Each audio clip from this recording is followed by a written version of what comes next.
first game we look for, Robbie. Tottenham away. When we got Tottenham away.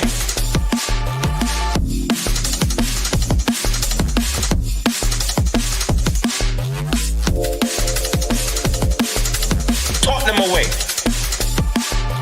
When we got Tottenham away.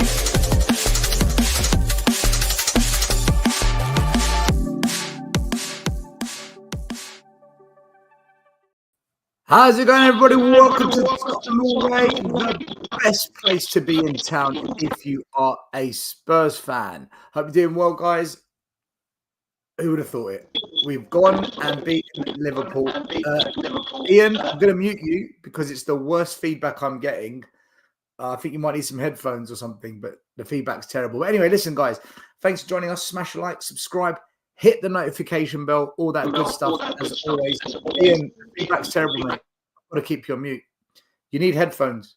You need some headphones. Let's start that again. Ian, stop unmuting yourself, please. Ian, stop unmuting yourself. Yeah. This is the worst start to a show you've ever seen. Let's do a sound check, otherwise we're going to be doing this for a while. Ian, the feedback's terrible. Sort out your device and bring you back in. Maybe log in, log out. All right. I'm sure Ian will come back in a minute, but that is the worst feedback I'm getting off of his. I think he's running it off his phone. But anyway, listen, guys, thanks for being here as always. Smash like, subscribe, hit the notification bell. I don't know who's coming on the show tonight. We'll see as we go along. I've put the link out to everyone. Who would have thought? Spurs 1, Liverpool 0. I predicted a 3-1 loss. I still think we're going to go out, just letting you know. I don't think that's enough second leg at Anfield and all that. But we'll talk about tonight's game. We'll get into all the talking points and we will discuss everything. Let me just check if Lubo is all right. Yeah, Ian, the feedback is really bad. You're going to have you got headphones? Do you connect your headphones to your device and go into the settings on StreamYard and turn off your device as showing the mic and the headphones is the same headpiece. All right, listen, I'm going to remove... Well, Ian's gone. Anyway, he's gone. So, what a game of football. Not the most entertaining game. I think probably the last 20 minutes of the game was a lot better. You all right, Lee? How you doing? And you look lonely, so I thought I'd come in. Yeah, listen, come and join me. Bit of company, never hurt anyone. Look, I'll say what I think, then you can go, and then we'll go from there. I thought the first half was awful. One of the most boring games I've seen in a while. Spurs probably the better team for the first 5-10 minutes. Bentancur injury slowed the game right down. And then I felt that Liverpool had control of the game without actually creating much, if anything. And we looked like we were going to do something on the counter, but again, didn't really create anything. And it was a bit of a stalemate at halftime. Second half was a bit more of the same. Spurs kind of raised the intensity levels a bit. Liverpool made 3 subs. It looked like they were going for it. But they didn't really trouble us. I think there was a goal line clearance. Maybe our goalie had to make 1 save as well. But then we were looking dangerous on the counter-attack. Thought we scored. VAR said no. And then the winning goal was Bergvall. So deserved, I don't know. I thought a draw would have been fair, but as a Spurs fan, I want the win, so we take the win. Big talking point about Bergvall. Should he be on the pitch? Should he not? Let's see if Ange comes out tonight and complains about the refereeing decisions, because he had a lot to say about the Newcastle game. I don't think he'll say anything tonight. But otherwise, it's a 1-0 win for Spurs. Second leg at Anfield. I think Liverpool are going to throw everything at it in the second leg. And I personally don't believe 1-0 is nowhere near enough to go through. But you take a win rather than a draw or a loss. What did you make of it? Yeah, I didn't see it too different to you, to be honest with you. I think the most exciting thing that got me out of my seat was seeing the referee having to announce to the whole stadium the decision for VAR, which was great. I thought that was fantastic.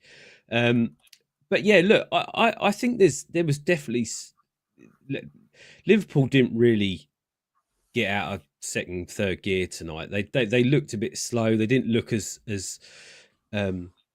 clinical as they have. We've seen them in other matches.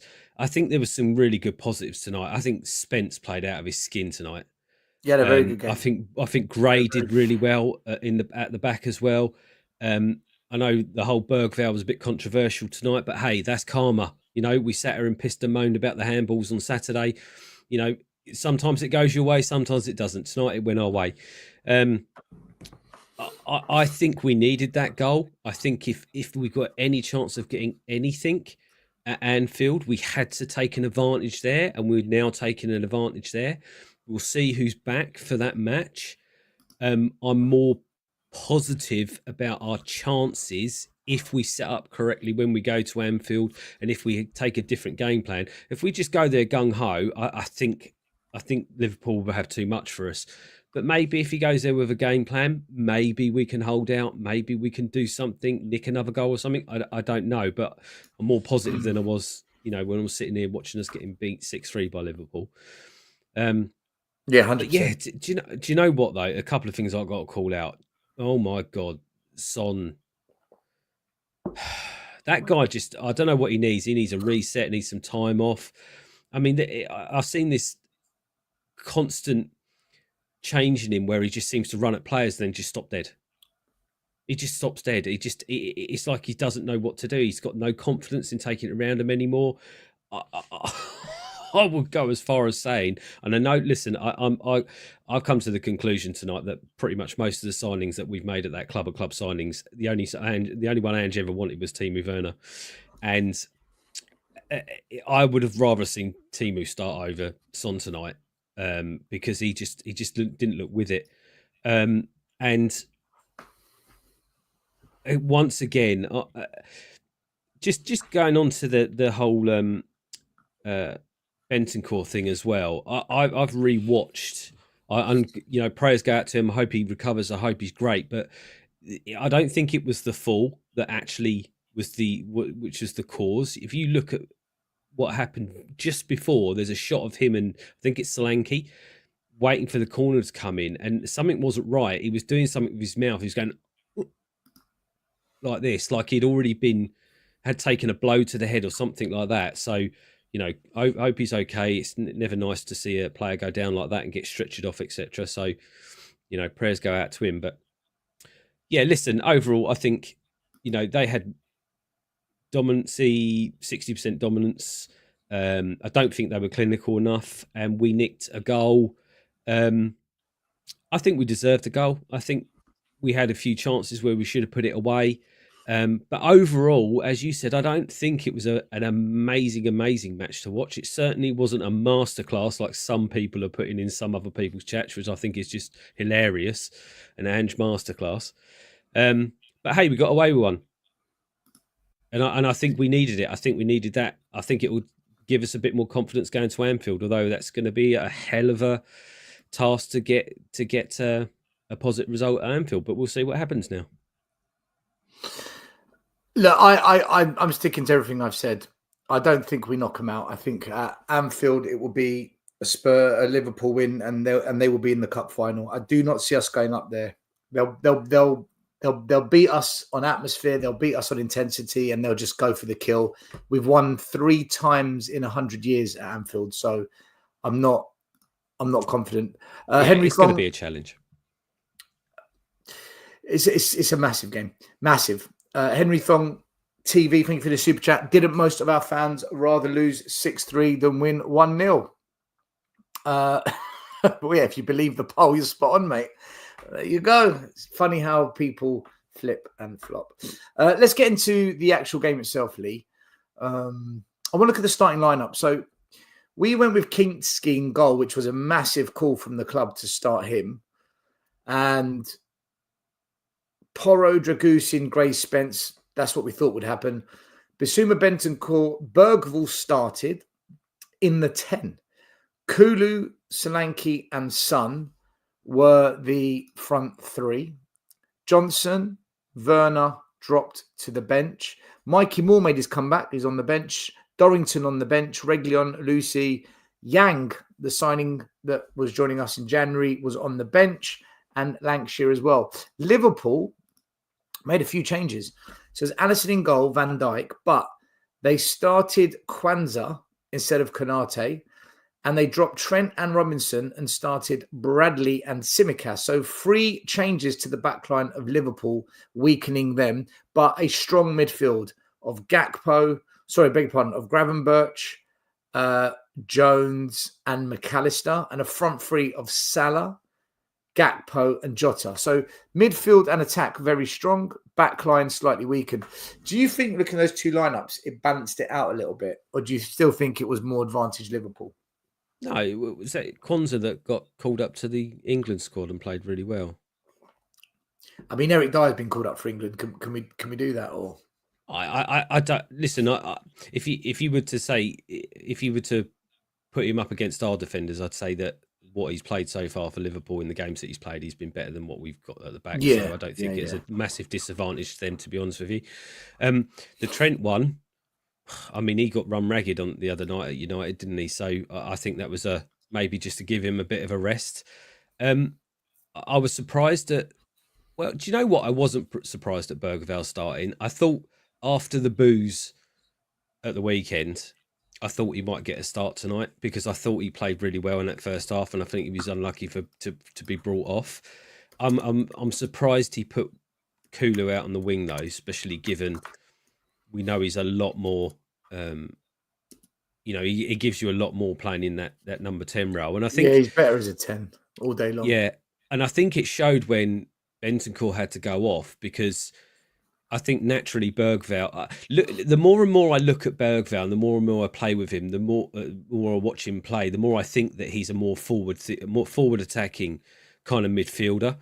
I think we missed Bentancur in that 6, but to be fair, same as you said, I don't think Bissouma had a bad game tonight. I thought he played really, really well as well. Another one. So I think we just got a bit of a balance tonight in the midfield. I still think there was too many times where that sort of single pass from the back was being threaded through our midfield up to the front from Liverpool, which is what they do well. Now Van Dijk's an absolute. Do you know what? What tonight showed me again, and I've seen Van Dijk play in the last couple of times we've played against Liverpool, but I don't watch Liverpool, week in, week out. But the difference between a good defender and an absolute world-class defender like Van Dijk is no matter what he's doing when it comes to defending something, whether he's headering the ball or something like that, even under pressure, he always finds a way that when he's going up for a header or something like that, he'll always to play it to another one of these players. He's so cool and so calm when he does that. He reads the game. He reads the game exceptionally well, and he makes very good decisions. So yeah, I mean, he's going up with Solanke challenging for headers, and he's headering it, but he's deliberately headering it to one of the other Liverpool players. You can see him doing it. It's easy to see, and I was like, that's the difference between world class and a good defender, and that's why he's up there as one of the best. Who apparently, I didn't know this, was one of the players that we were going after for 3 million. Something like that. Or I don't been a different number. But apparently his data didn't match what the club wanted. Sorry, not us. I was saying at Crystal Palace. Crystal Palace wanted him for 3 million from Celtic, but apparently the data didn't fit and he wasn't quick enough, and they passed up on him. Could have gone to Crystal Palace because the data didn't work. He said the guy that was there at the time said, I was watching him. I said he's going to be absolutely fantastic. Buy him now. No, the data doesn't fit, and they let him go. Van Dijk was really good in Scotland. Yeah, no, he was a very good player in Scotland. I remember, but it's hard to judge in Scotland because it's not the best of leagues. I thought tonight, out of all of our players, Spence, Bissouma, and Bergvall were the best 3 on the pitch. I thought Spence had a fantastic game. That's one of Bissouma's better games that I've seen him play for Spurs. And Bergvall had a cracking game tonight, and he got the winner as well. Also, not the best player, but very calm and did everything that he was supposed to do. Kinsky, the goalie who started tonight, good debut for Spurs. Clean sheet, couple of saves, calm in the ball, no panicking.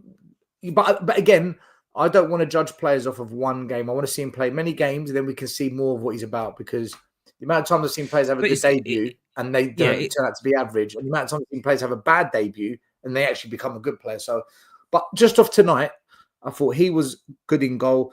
But massive compliments to Spence, Bissouma, and to Bergvall. I thought those three stood out for me tonight.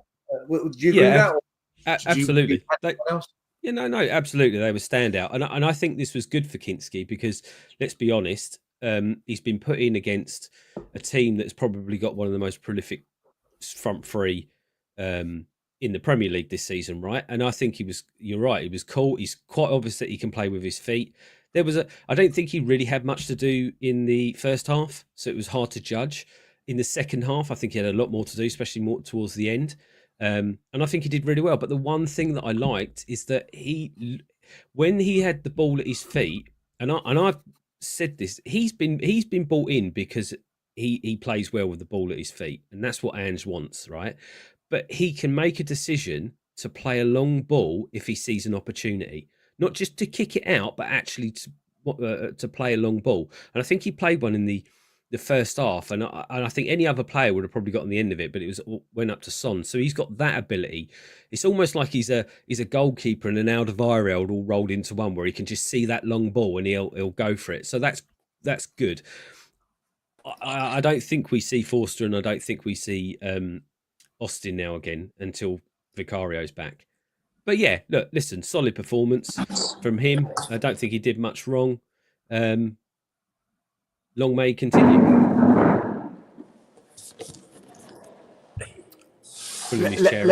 Let's see if we get any luck this time. Right, there's no feedback. That's good. Ian, do you want to say something so we can do a sound check? How's that sound? Come on, you Spurs. Much better. Ian, we were just saying how tonight we thought Bissouma, Spence, and Bergvall were the standout players. Some people in the chat are saying Porro as well, and Kinsky, good debut. What did you think in terms of the best players for Spurs today? Best players. Keeper was solid. I thought Spence was man of the match. I think Salah's just about climbing out of his pocket now as we speak. I mean, you haven't seen Salah that quiet for how long? I thought Spence was all over him. He didn't do much tonight. Honestly, I thought Sonny was poor. Kulu wasn't up to speed. He just looks knackered, to be honest. Who are the good ones for you, though? Good ones. Moment, yeah. Good ones. Spence, the keeper. I thought Archie played well. He had a few misplaced passes, but other than that, I thought positionally, I thought he did very well. You know, at the end of the day, the back four kept a clean sheet against the best team in Europe. So, good point. And there's only Forest that have kept Liverpool out this season. So for me, the back five, thought Bergvall was superb. The ground he covered, and you've got to look at that. And to me, I think it's far better for our future. Honestly, and this, there might be a few people that disagree with me. They've got to keep Bergvall in. They've got to keep him in now.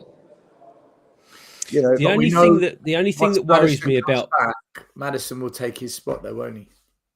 Well, do you know what? The one thing that worries me about Bergvall, we've seen it was out for a while. Yeah, we saw it tonight, although we got away with it, and we've seen it a couple of times in the matches that he's played. He can be a bit of a lunging, give away too many fouls, which gets him into trouble. I think we got away with one tonight, but a couple of weeks ago, he was lucky as well. I think if he can get that out of his game and calm down a little bit, I think he's got the right to get a space in that team.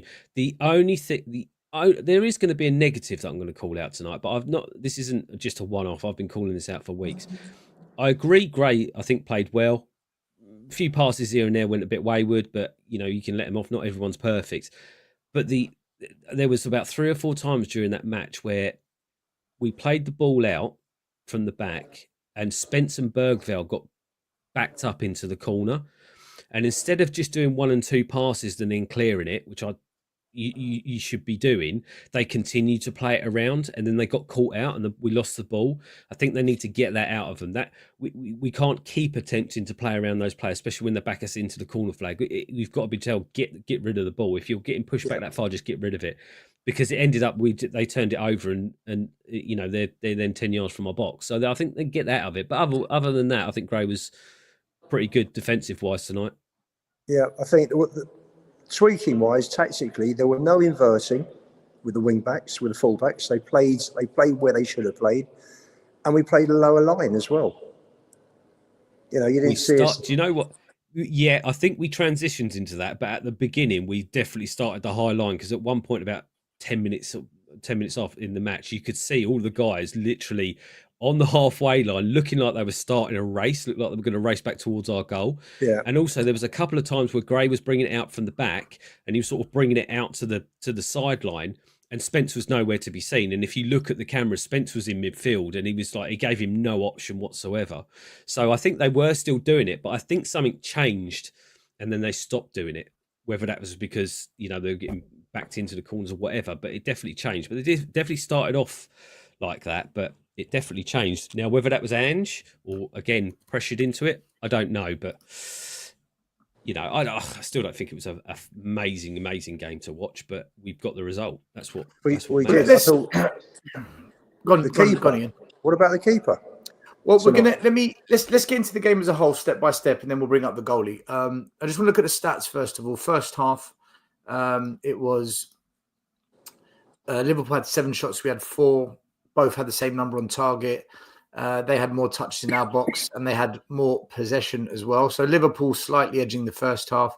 And if you look at the momentum chart, Liverpool from the 30th minute onwards, they began to dominate the game, and they had pretty much most of the ball.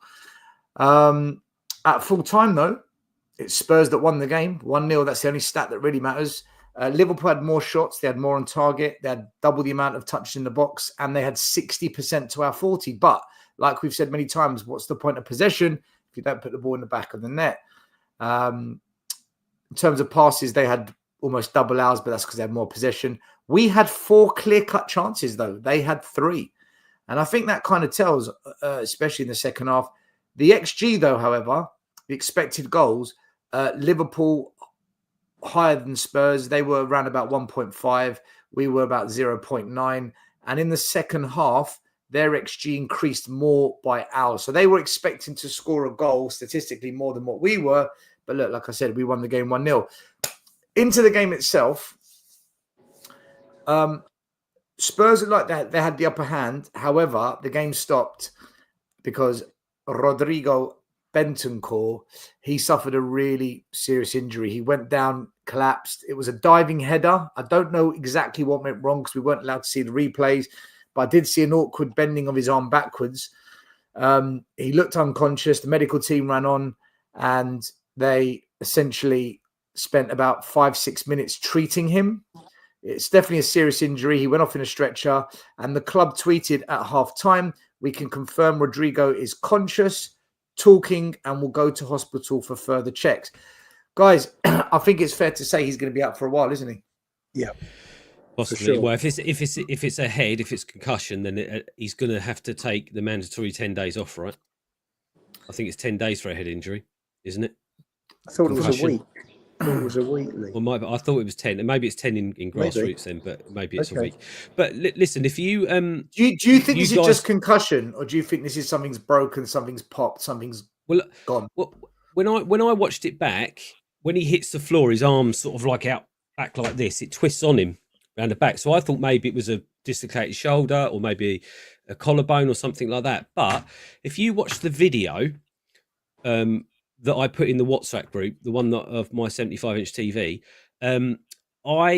you look at the very first 3 or 4 seconds, and there's a camera shot of him and I think it was Solanke or maybe someone else waiting for the ball to come in. His face doesn't look right. I hate to say it, but it was almost looked like he was having a stroke. It's like that, like he was really struggling. So I don't think the diving header was the issue. I think the issue was before that, and he fell, and as soon as he hit the deck, that was it. He wasn't getting back up. Can I just say 100% he hasn't had a stroke, and I'll tell you why. I've watched my dad. No, he hasn't. But when your face drops, yeah, you watch the video and just look at his face. His face does not look right. It looks like something's not right in his eyes as well. And I hear you, but there are some people in the comments saying they think they had his stroke. The reason I know he hasn't is because I've witnessed one. And let me tell you, if you have a stroke, you are straight into intensive care, and you are there minimum 3-4 days until they can ascertain if it's a minor stroke called a TSA or a TSI, something like that. And if it's a minor stroke, you're normally out after 4 days, but then they've got to look deeper and see if you need an operation on the aneurysm that's caused it. If it's a major stroke, listen, you're out for a year. So for me, the fact he's not in intensive care and he never went straight to hospital, I know it's not a serious cardiological incident. So I think he did go straight to hospital. No. Apparently he was in the treatment room till at least till half time. Well, the tweet from the club, Ian, says we can confirm he will go to hospital. Okay. He will go to hospital. So that means he never went straight there. Because I remember when my mother had a stroke. Big up, Ariane. Big up, Iggy. Hi. Why doesn't Ariane turn up when we lose? What's going on? Ciao, Bella. Ciao, Bella. What do you mean I don't turn up when we lose? I'm joking. I'm serious. Oh, is that Joe? Joe, come on the screen. Come on the screen, Joe. Oh, what do I want to say? Well, you had plenty to. You came on the show when you won 6-3. You had plenty to say that day. Talk to us now, Joe. To be fair, he's back. To be fair, he's here. He hasn't gone hiding. He's here. He is. I said, you know what? You went on when you smashed us 6-3. You need to go on tonight. No problem. And what did he say? What did he say to me? There's 3 guarantees in life. 3 guarantees in life: death, taxes, and Liverpool getting robbed at Spurs. And there you have it. Have you got amnesia? What about Madrid? Hey, name me 3 robberies Liverpool have gotten at Spurs. I can't think of many. Yeah, but that was in Spain. That was in Spain. Well, listen, Joe, stay on for the show, right? We're just discussing Bentancur's injury and if we think it's long term. Guys, look, we haven't got any information. I'm sure it'll come out tonight, tomorrow, whatnot. But I've got a funny feeling he's going to be out for a while. I think something went in his neck or his arm. What do you guys think? When I scrolled back to see it because of how long the stoppage was, and I scrolled it back here on Paramount Plus. And for me, he as soon as he hit the deck, he did not move the upper half of his body at all. It was he just kicked his legs. I don't know if that is like a vertebrae problem or something, but it seems pretty serious. I don't think it's just like something minor or a concussion. I think he's something's bad. Like best, I don't think it's a stroke because I think if it was a stroke, the club would be tweeting something more ominous. But I think he's probably something physical, something pretty ominous to be honest. So I stand corrected. It's a TIA, not a TSA. That's correct. Which is a minor stroke still. Yeah. That's why I know it wasn't that. I will look. Yeah. We'll find out about Bentancur in the next coming days, probably tomorrow. Second half, it became a bit more of a game. And I went on Sava's show at half-time, and I said to Sava, this game is for anyone to win. There's either we're going to score or they're going to score. I kind of felt a 1-0 at half-time, just by the way the game was going. And the first kind of real chance of that second half came to this man twice. Sure. Bergvall's brilliant pressing. He squeezed Alisson, who fluffed it once, then fluffed it a second time. Porro shoots Van Dijk, good block. Second chance. He tried to kind of dink it. If he just placed it calmly on the ground near post, I think it was a goal. But if he just did what Porro normally does and just twatted it on target, I don't know what he was trying to. I've never seen him do whatever it was. He tried like kind of dink it into the top left corner or something. Just hit it. I've seen this guy point blank at Nottingham Forest slam it into the roof of the net. Why isn't he doing that here? Listen, do you think it was good defending, or do you think that was really bad finishing from Porro, guys? It was horrendous finishing. That's what it was. It was terrible. He should just slot it in the bottom corner. I think it did. I think. In my opinion, right, I think you're right. He has got a good shot on him. Why? Normally, he would just like absolutely thunder that. But for me personally, I think he done the right thing because the goalkeeper was quite close. He'd done the execution was fundamentally wrong in the end because it went wide. But I think the actual thing was the right idea. It wasn't. I don't there was think nothing so. wrong with it. But he's a right back. Like the thing is, like Yeah. I need something I don't like about the modern game is a lot of these players don't know their place, dude. And like you're a right back. You're in the box. To be fair, Ariane, he is technically a very sound player. I don't care. He's a fail. Look, the thing is, Gary Neville said this, and he's so right. Nobody grew up wanting to be a right back. You're a right back. Yeah, you but Gary weren't Neville good enough to do that. Technically, he's not a right back. He's a wing back. Have it on target. Sure. Yeah, but what I'm saying, Gary Neville and Porro technically are very two different players. You can see Porro's got technically, on a technical level at least, has got more about him, certainly in front of goal. So he has the confidence to do something like that. Listen, fundamentally, the execution was wrong, but the idea was the right one, in my opinion. I get it. The idea is right, but he's not good enough to do that. If he was, I think he is. I think he's got If he was good enough, No, he certainly is. He's one of our best players technically. I don't think he's good enough to do a Messi dink. He's not exactly. That that's what I thank you. I agree. I never agree with Ariane, but I 100% agree with him. Agree with him. Like I said, if he was good enough, he'd be a winger. He was bought as a wing. He was bought as a wing back by Conte, and he was too shit, so he moved in defense. That's yeah, what but if you look at Ariane, if you look at the wingers that we actually have got, he definitely could be a winger. Well, none of them can do it either.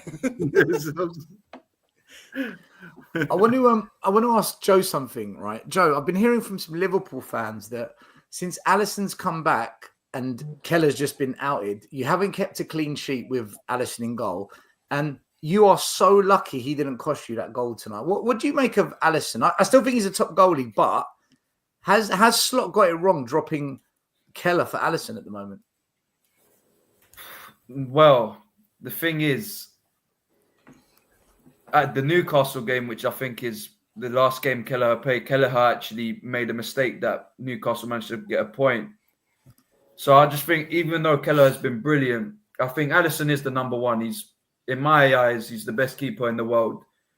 You can't just keep, because as good as Kelleher has done, you can't have Alisson on the bench as your number two keeper. You can't. And it's not just him, the fact that we haven't been keeping clean sheets. I think we've been having problems defense with the organization, especially since I said it 2 weeks ago. Ever since we lost Konate, we haven't been the same defensively. And as good as Van Dijk is, when you put someone like Jarrell Kwanzaa next to him, it's not going to happen. But didn't Konate come on today?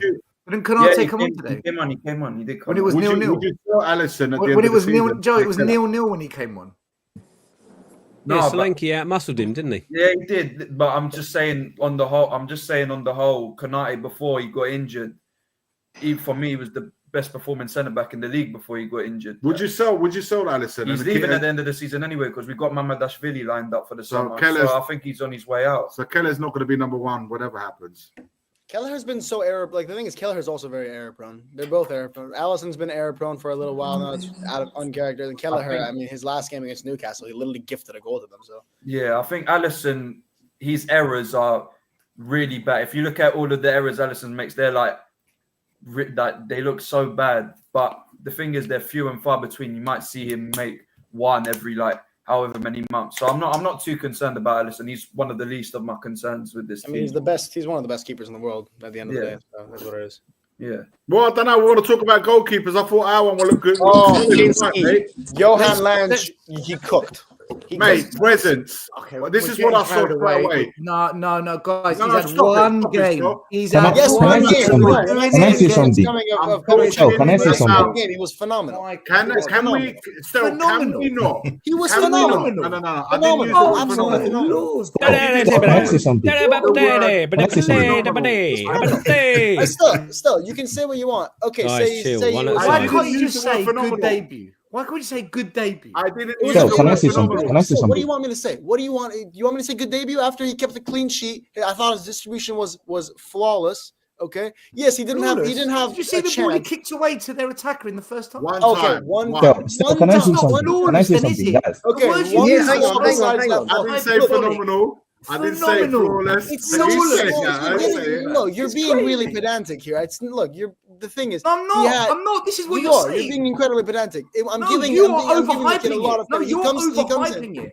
Look, You're he comes in the best played- team in the world right now. They were 24 games unbeaten. We have not kept a clean sheet at home since the first game of the season, the first home game of the season. So Kinsky's the reason we and he kept a keeps clean sheet. It's all on Kinsky. No, it's no, not the no. defenders. It's Listen, not the way. The No, Liverpool I'm not defenders saying this, but he also perform, none of look. that. He made some very good saves. That save he made from Darwin Yeah, Nunez, good a debut. phenomenal save. Forster Good doesn't make that debut. save. Austin doesn't make that save.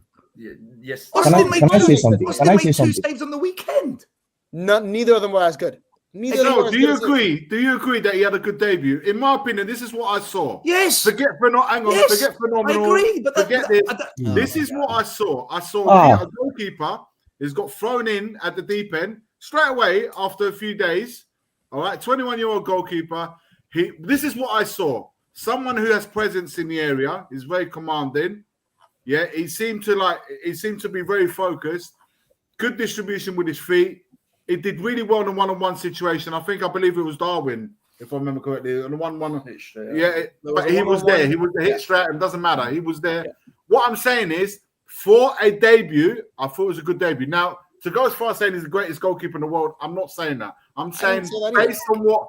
I'm not saying you said that either. I wanted to right? sure, yeah. I said based on what I saw tonight. I think he had a solid debut. If he is a good goalkeeper, or what we think, time will deliver that. Time will tell us that. But based on what you saw tonight, what did you see of him tonight? Can I say something? Can I speak? Good. Can I speak? Good debut. Played well. Cool, calm, kept a clean sheet. Do I think he's phenomenal? Do I think he's flawless? No, I don't. Off of one game. This is what we do. We always do this. I'm not saying he is a flawless keeper. I hope he starts at Anfield. Yeah. And let's talk after that game, second leg. If he keeps a clean sheet at Anfield, I will come on the show with that's you. unfair, man. That's unfair. But he's phenomenal. He's phenomenal. How many goalkeepers This is what I mean when you say I'm being incredibly pedantic. I didn't say he is a phenomenal goalkeeper. I'm saying he had this game. He was phenomenal. That's all that means. Not phenomenal. Lucas Moura was phenomenal away at Ajax. That doesn't mean he's a phenomenal Still, Can I speak? can I answer that? Firstly, Teslim, I'll bring you in next. Can you guys hear me? Let Teslim talk now. He's been waiting for about 10 minutes. I'll bring Teslim. Thank you. Who, me? Yes, you, Teslim. Go on. Okay. Firstly, I understand everybody is excited because this boy is 21. I understand. But majority of the shots this guy faced today were straight to him. Abi, is it not the same game that I watched that all of you watched? Majority of the shots were straight to him. And from what I've seen from his highlights and today, his handling is quite poor. When grabbing the ball and catching the ball is quite poor, in my opinion. Even there was one where he shot it down on the ground and then he held it and then it slipped out of his hands. And I was like, what is it that we've signed? I'm not saying that he's not good with his feet. He's decent with his feet. But I'm not going to pretend like this guy is the best thing since sliced bread. This guy, what I'm seeing right now, cannot bounce the carry from his starting lineup. I genuinely do not think that. And I am surprised that people are here.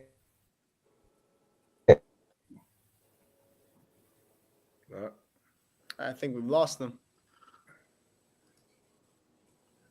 He's on his overseas Wi-Fi. Listen, I'm not having that. I'm not saying It's a lot of, by the way, it's a lot of. There's some people are just trying to downplay it for the sake of what Arian said.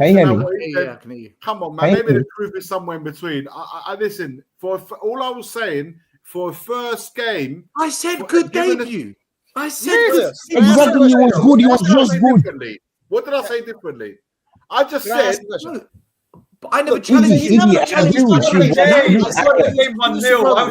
you. I said he played a phenomenal game, and I said his distribution was flawless. You pointed out one mistake, and I know what you're talking about, where he kind of cleared the ball and it went up and it landed right in front of the little half circle at the box. No, besides not that one. That one error, which I wouldn't even call it that a great. Not that one. Besides that one moment, give me another error he made all game. When Hurry on. he Hurry played the on. ball on the ground, the ball was on the ground. It was straight to him. He held it and then it slipped out of his hands. I don't And know if any nothing of you can happened. He just remember that. collected it right after. Do Nothing you remember happened. that? Give me an error. Besides, you're giving one relatively meaningful error and putting the ball right in front of the 6 yard. No, I'm saying even from the highlights I watched, I could tell already that his handling is bad. Yeah, because you're. And you- I because saw you- another you- error you- today. No. So wait, did you watch We the can't game? even Say agree on highlights. McGee's debut. You know? Majority of the We can't shots were agree with straight things to like that. him.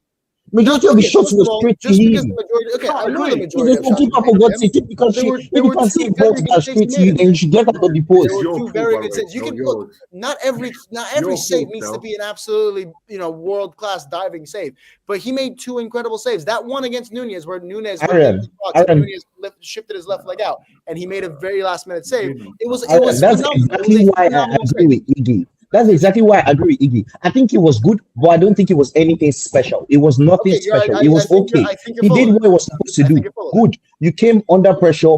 Under pressure. You came in how many days ago? You came in. You're 21 3 years old. I days. understand your first time at 3 the big days, stadium. one semi-final Granted. against one of the best teams in world football. I think he was something That's special. amazing, I'm not saying he's amazing, gonna amazing. be something But he special didn't going do. forward. He Maybe didn't do he'll- anything maybe special. someone off He you. I didn't don't do know, but anything I think special. today he was something special. Guys. I'm going to put a stop to this. Can we all agree? It's your good fault, by the debut?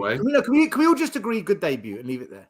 Very good. Phenomenal debut. Yeah, it was a good debut. It was a good Very good debut. debut. But not- Phenomenal. I'm not backing down. All right, don't back down. He was all right. No. Let's have it. Phenomenal debut. You roll with it. Phenomenal debut.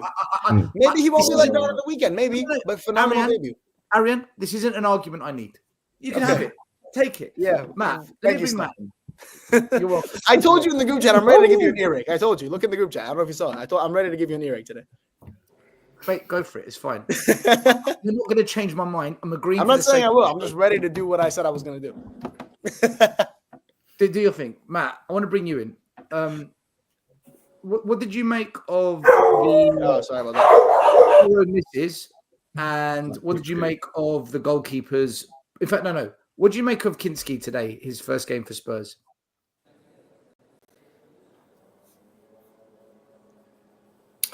Good debut.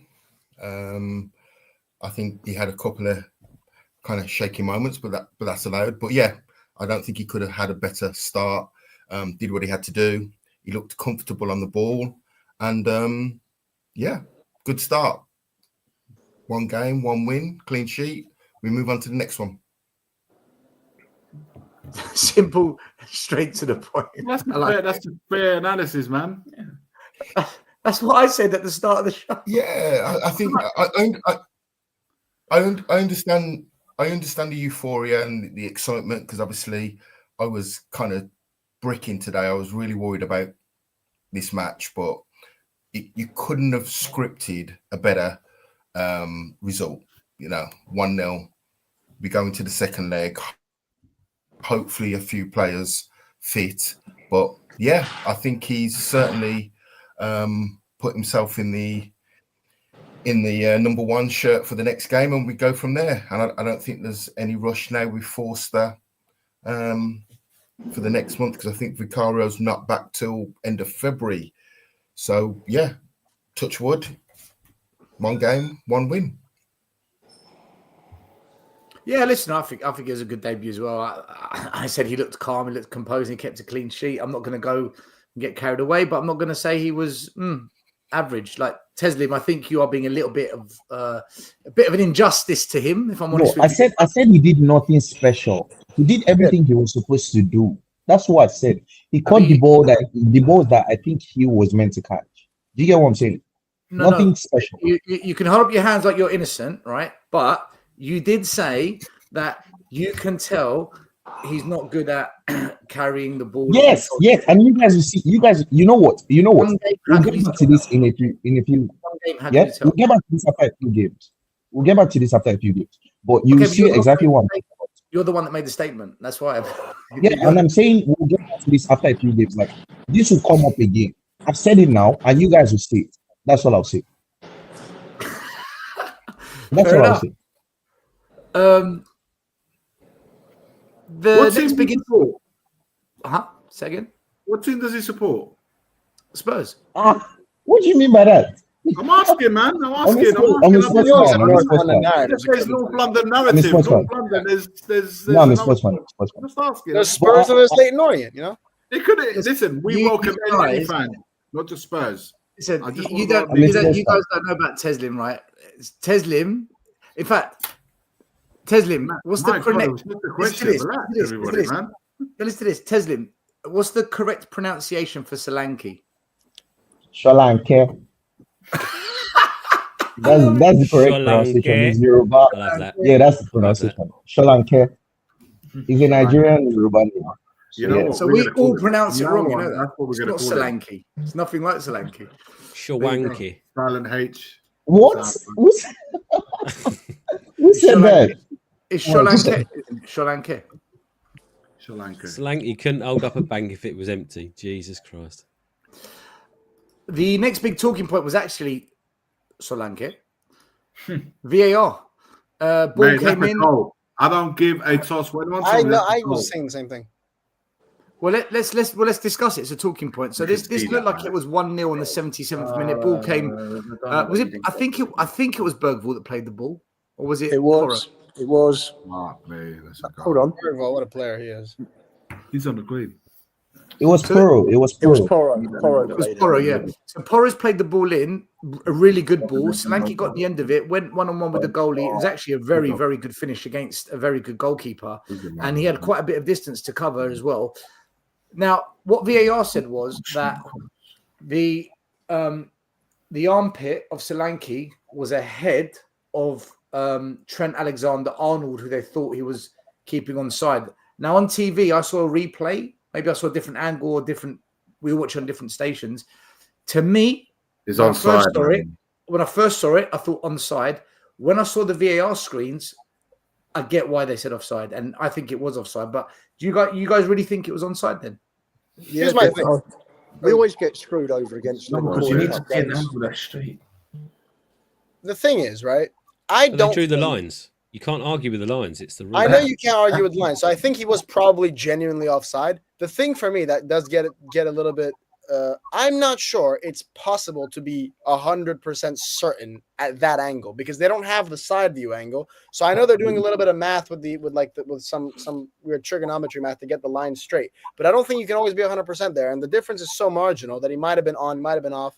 I think he probably was off, but it always does my head in here because I don't think you can be for sure. I don't like VAR in these scenarios unless we get the semi-auto offside. I just don't think it's accurate enough. There should be clear daylight. That should be Yeah. the law. Yeah, That should I be the agree. law. It's too close. And for me, we got screwed over again.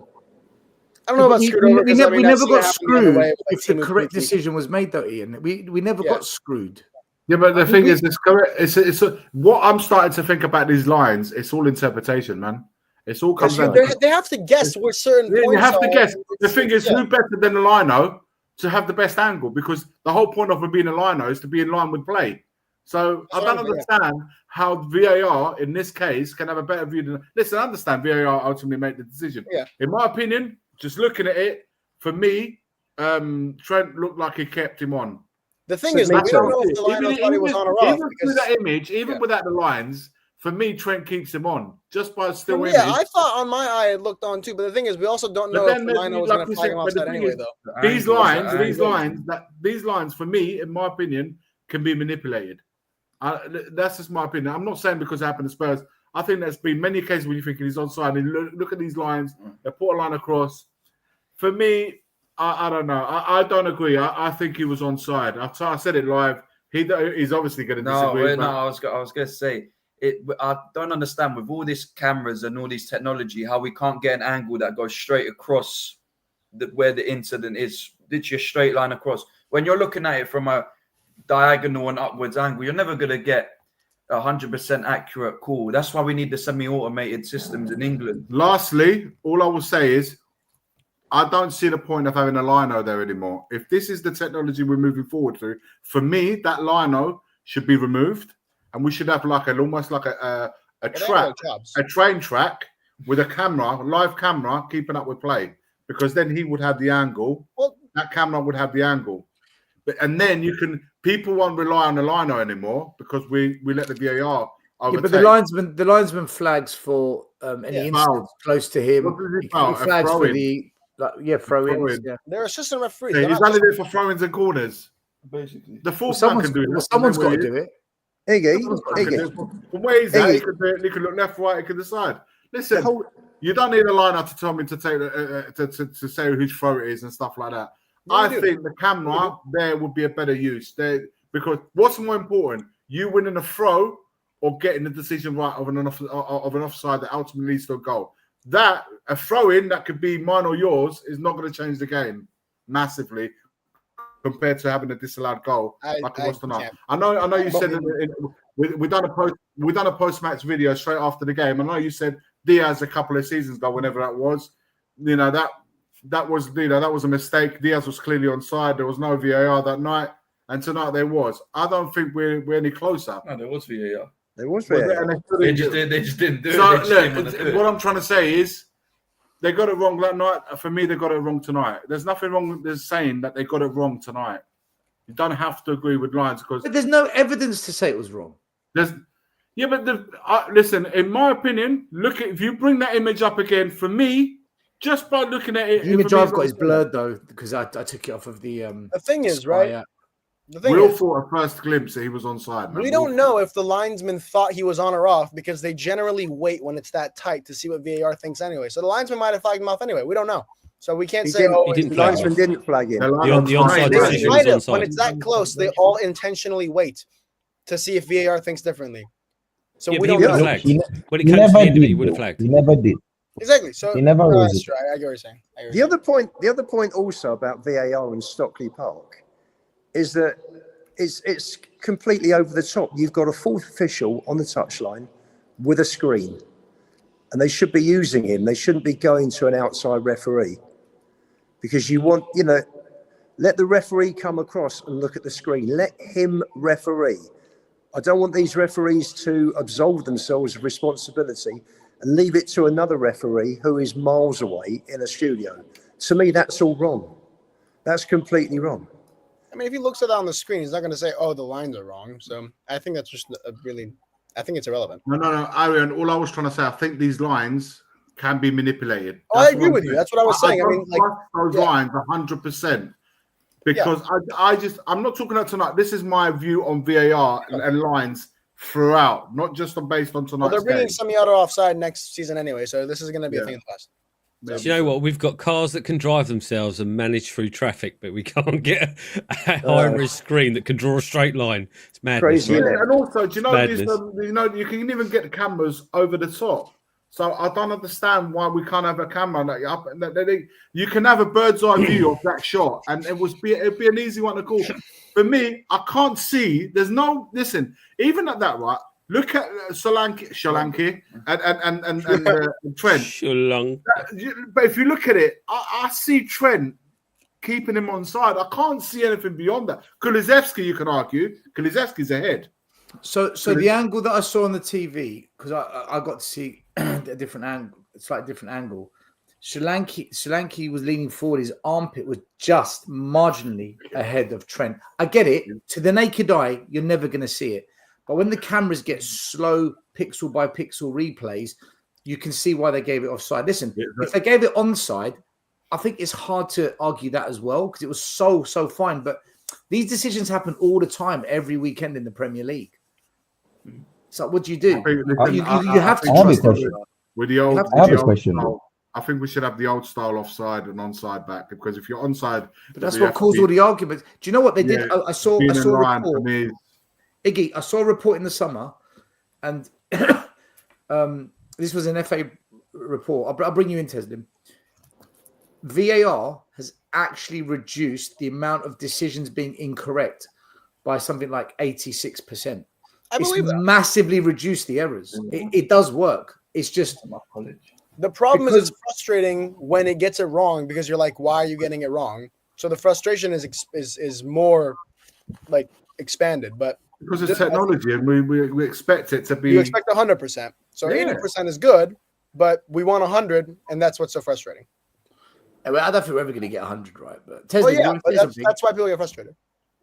I wanted to say that, but like realistically speaking, and looking at things as it was, he can't use his hand to score. It was his hand, yeah, like this side of the hand that was offside, yeah. Yeah, where's the It's advantage? the armpit. It's the armpit. That's ridiculous. From like People from run with here, their feet like for this God's sake. area, yeah, this But that's area, been the yeah. rule for 3 years, guys. This is the rule for 3 years. Yeah, but it doesn't mean I agree with it.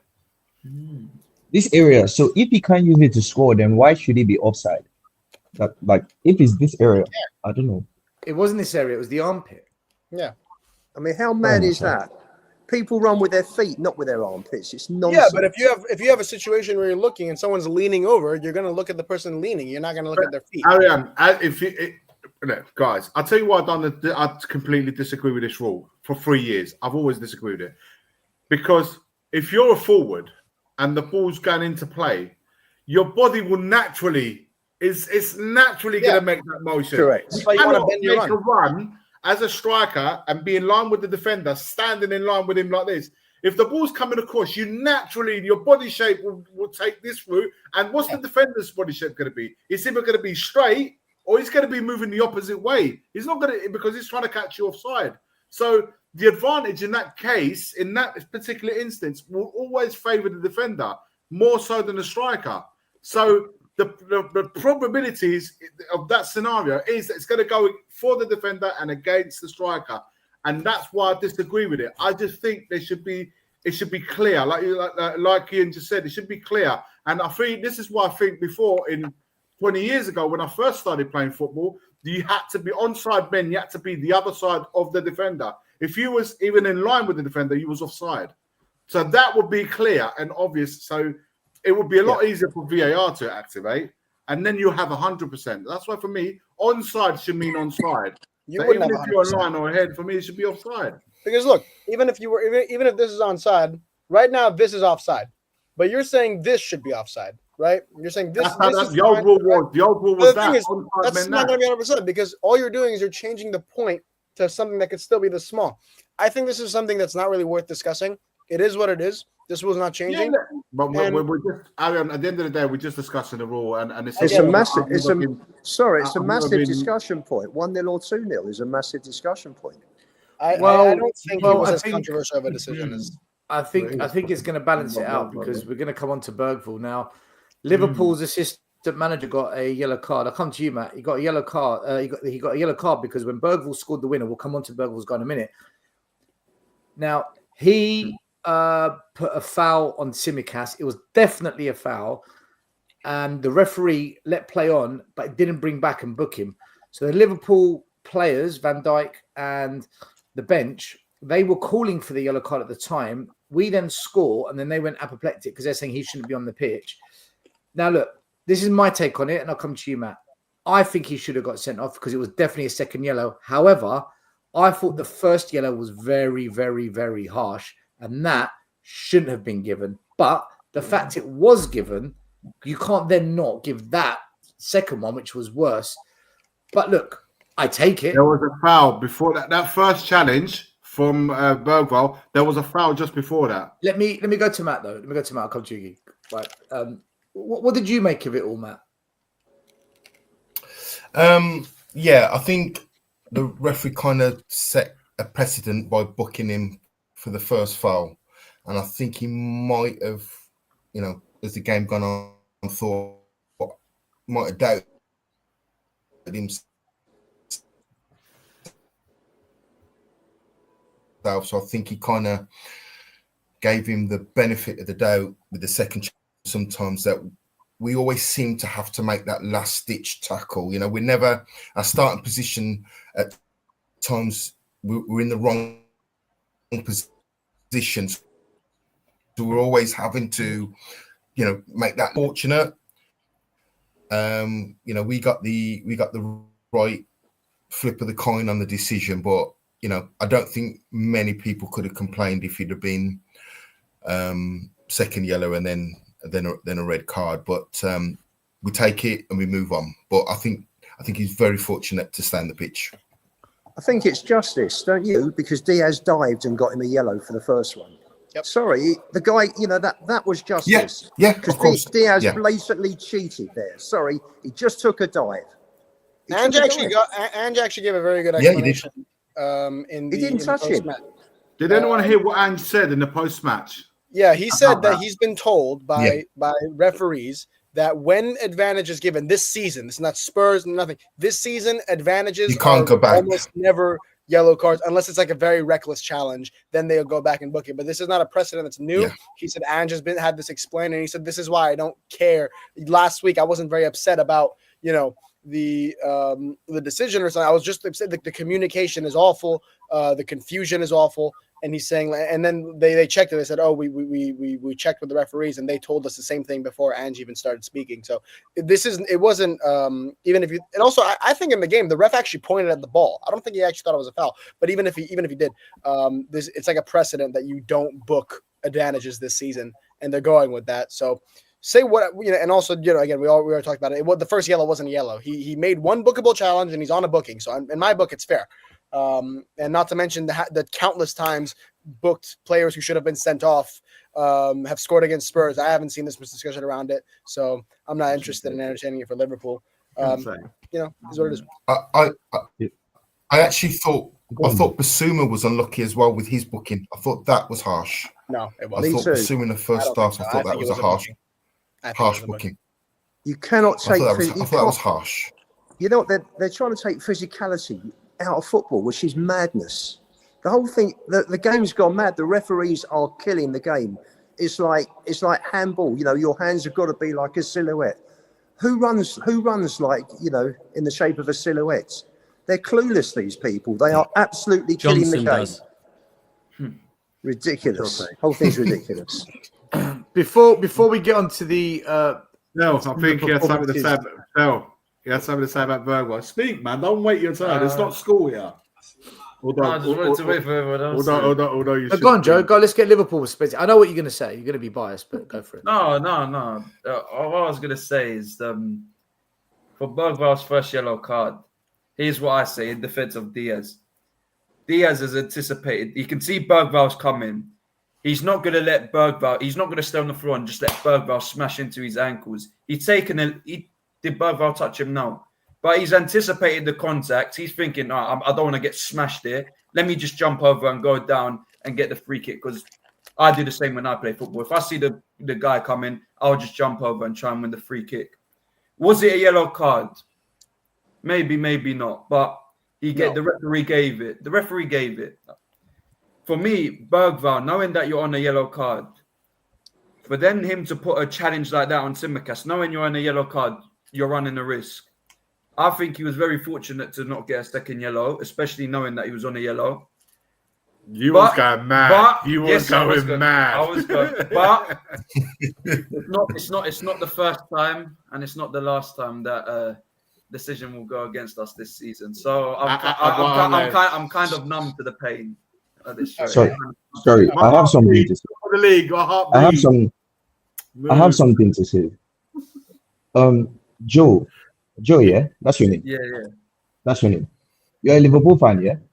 Yeah. Do you remember Bissouma getting sent off against Luton? Do you remember anything like that? Last season. You don't remember that? Yeah, he dived. So would you say he was? Would you say everybody that has dived anticipated the foul? No. What are you saying, bro? Like, I was listening to that, and I'm just saying, like, okay, so they anticipated it. Oh, this guy's going to hit me, so let me go. He's going to Neymar. It was a difference because when Basuma dived, the Luton player did not put a tackle in. Basuma just fell over. Here, you can see Bergvall completely slid across him. Basuma, if I remember correctly, he just took a tumble. With Bergvall, he's come across completely. If Diaz doesn't jump over the tackle, Bergvall smashes into him and Diaz gets taken out. No, but he doesn't have to fall over, does he, Joe? Sorry? He doesn't have to fall over, does he? No, he doesn't have to fall over. But in the modern game, everyone's diving now. Everyone's buying free kicks. Everyone's buying free kicks now. It's the best way. It's the best way. You know something else. But everyone. You know something else I'll say. Sorry. Yes, exactly, Brian. That's exactly what I wanted to say. A lot of decisions, in especially Spurs Liverpool, more than any other team, we've had a lot of decisions go against us. I remember under Jose when I think Dyer got fouled in the box and they scored the last minute goal. I remember the Champions League final. I remember Jota kicking somebody in the head. I remember several decisions. I remember Sadio Mane kicking one of our players in the penalty box and getting a penalty for it. They are absolutely endless against Liverpool. So if all of a sudden now the tide is turning, all of a sudden Tottenham Hotspur is getting a fake VAR call against Liverpool, I would absolutely take it because this thing goes and comes. Like the number of evil that Liverpool have done to Tottenham Hotspur, I think it works both ways in this game because I remember, was it last season or the year before where Diaz scored a perfectly legit goal to go 1-0 up before they went down to 9 men. Look, we paid every price for that. I think we paid the price. No, what I'm saying is I think they get some, we get some, but it just seems when Liverpool plays Spurs, there's really, really controversial decisions. It's like I remember Harry Kane's red card decision against was it Robertson as well. Harry Kane should have got a red against Robertson. I just know that is like you said, Jota kicked Skip in the head. That was that's a red. I was gonna say. I think it's becoming so tit for tat. It's like everyone's like, "Oh, that one wasn't given, so that means that one can't be given." No, it doesn't mean that. It just means that they're both incorrect and they should have been given. That's what it is. Joe, we are owed about 10 seasons worth of decisions after Madrid. Let me tell you, biggest game in the club's history. The referee gave you that decision. That was embarrassing. That guy should have been retired straight after that match. That was the worst handball decision I've ever seen in my life. It's only second. I can say that the Diaz offside is probably one of the worst offside calls I've ever seen as well. The thing you're with right. that Hang on. Let me answer that, Arian. Let me answer that. Joe, you are correct. But the goal that you did score that day came from a free kick, and Udogie was pulled up for the foul. He didn't even touch the guy. Again, your player dived. So one equaled itself out on that day. That's what I'm saying. I just feel like it's becoming every time something happens, I feel like it's becoming tit for tat. It's like that wasn't given. It's like it evens out. I just think that basically the problem is the referees. They just don't have a clue what they're doing. That's literally it. That's it. The referees are clueless.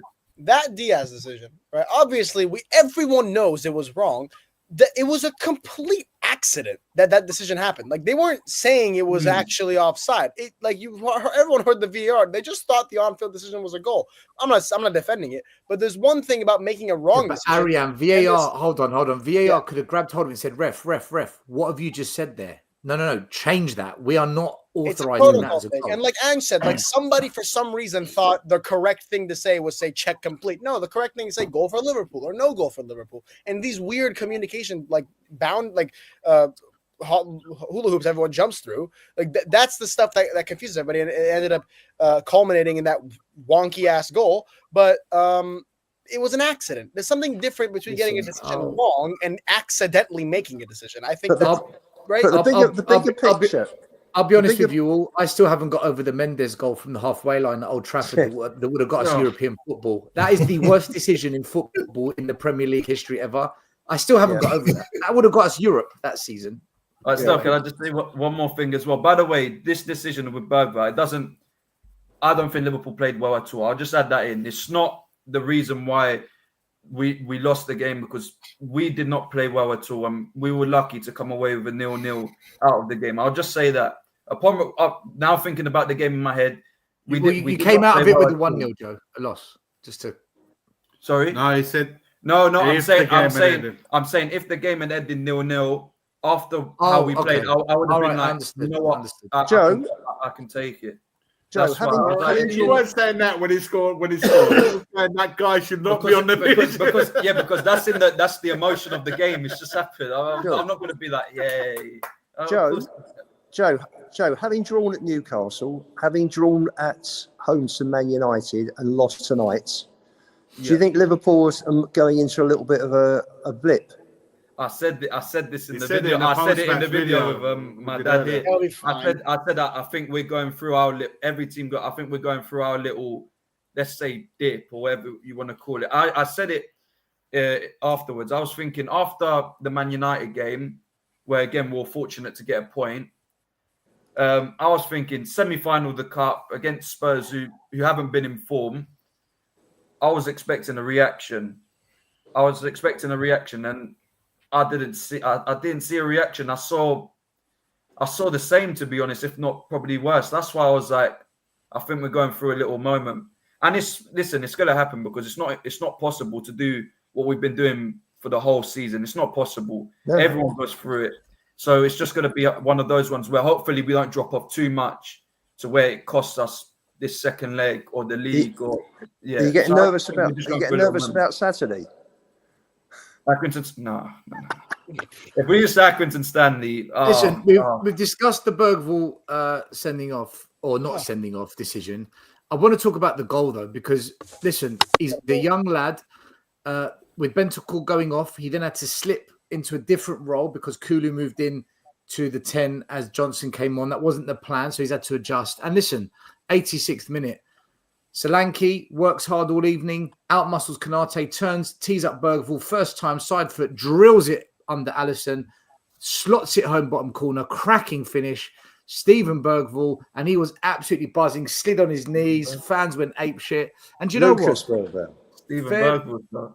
So, did I say Stephen? You're Steven Bergwijn, man. It's Steven Bergwijn. He's still Steven Bergwijn. He's still at Leicester. Leicester away game when Bergwall scored last minute. Smashed up the wheel. Got through that day. I tell you. No, Bergvall missed 2 bloody chances at Anfield, didn't he? We could have won that game if he didn't fucking miss. But anyway, to this day, I believe if Bergwijn scores those chances, we win the league. To this day, I believe that. God. To this we're day. not going there. We're not going That there. was Jose, wasn't it? We were top. Back to Bergvall, Lucas Bergvall. Brilliant finish. It turned out to be the winner for Spurs. He was ecstatic. Spurs fans were happy. Listen, that was a very, very, very good performance from Lucas Bergvall tonight. What did you guys make of it? Let me go to Lee, because he hasn't spoken for a bit. Lee, and then we'll go to Dietrich, because Dietrich hasn't spoken. Lee, Bergvall tonight, he was good, man. He was good. Yeah, no, I think he was good. As I said at the beginning of the show, I think he was one of the standout performers.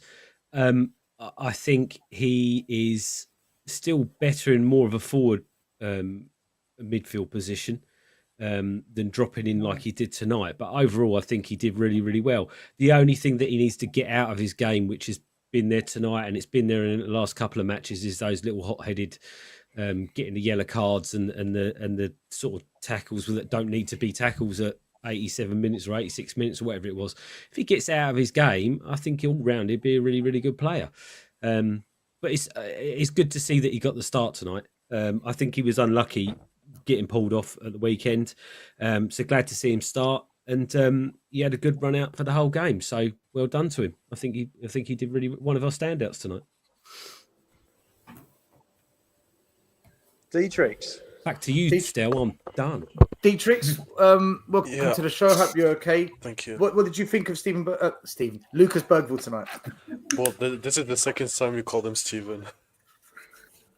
Yeah, we did it on Monday as well, Stel. You did it Monday. Listen, I'll probably do it again. Don't worry about it. There's plenty more coming of errors and mistakes. I want to say good evening to everyone. Hope everyone's doing well, except Iggy, the fraud. Absolutely. Hold that, Dietrich. Hold that Super Cup. Hold it. Please, I'll read the Iggy as an enemy. I don't want to add you to Joe to the list, please. I love you. But don't Dietrich, regarding AC Milan, you are so in the mud. Shame on you coming on. You should be hiding. Emerson Royale, mate. Emerson Royale. Absolutely could. But we anyway, will win the league. It doesn't matter. Yeah. Conte's going to do it. Talk to us about Bergvall tonight. No, I want to say, you know what? When Ian was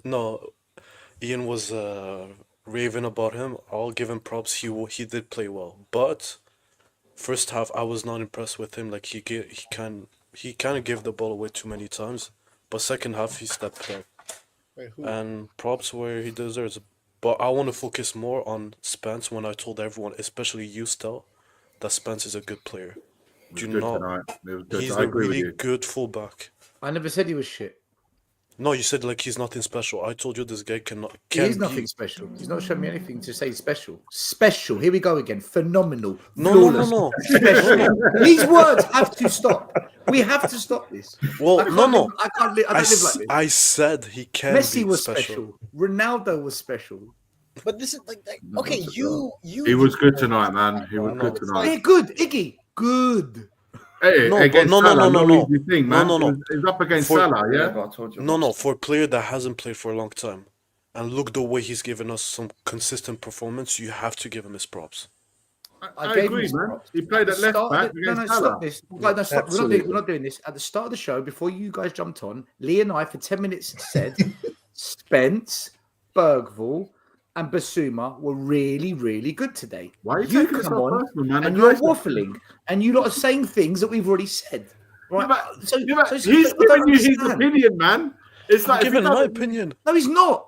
He came on and I asked him, what do you think of Bergvall? Right, Stel, you said Spence. What do you mean he's giving me his opinion? What are you talking about? That's his No. opinion. What do you That's mean to his say opinion. more about Bergvall? He was good. He scored a beautiful goal. He should have gotten a red card in my opinion, but we got lucky, so I'm gonna let it slide. But I want to focus on Spence. You should have asked me about Spence, because that's the player that I've No, we're been talking backing. about Bergvall. Listen, I control where we go, right? You don't come in and gate crash it. That's not how it works. But because I'm a good friend and I feel sorry that AC Milan kicked your ass in the cup final, let's talk about Bergvall. Stel, let's please talk bring about up the Bergvall. Royale picture, please. Please. Oh, I deleted it. I deleted it. Oh, no. Thank God. Thank God. Go on, Well, Spence. I thought Spence was one of 3 players tonight that Well, stood out. he for shut Spurs today. down. He shut down Salah, the most informed Premier League player in this Salah season. was completely anonymous. by He the way. shut him down.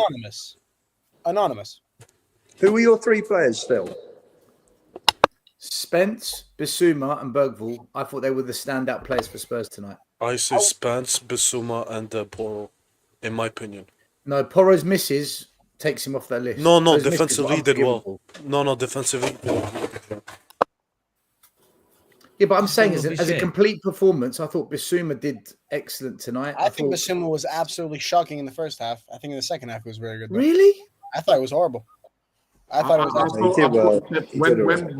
When Bentancur went off, I think he really stepped up. In my opinion, he stepped up a lot. He was on his I own, thought man. Bissouma was one of our better players. First half, he was very sloppy and he gave away the ball in some very stupid areas. Same with Spence, though, to be honest. So. Yeah, but I hold on. think So it- was Kulu, so was Johnson, so Oh, was Kulu was terrible this game. Dragusin? I think. I thought Dragusin was solid tonight. He stopped that Dragusin ball was going in. No, he got lucky on one of the crosses when it Yeah, but went what about between the his block? legs. He did for One Trent cross. He blocked one on the. He blocked Yeah, he One blocked it on the cross. line.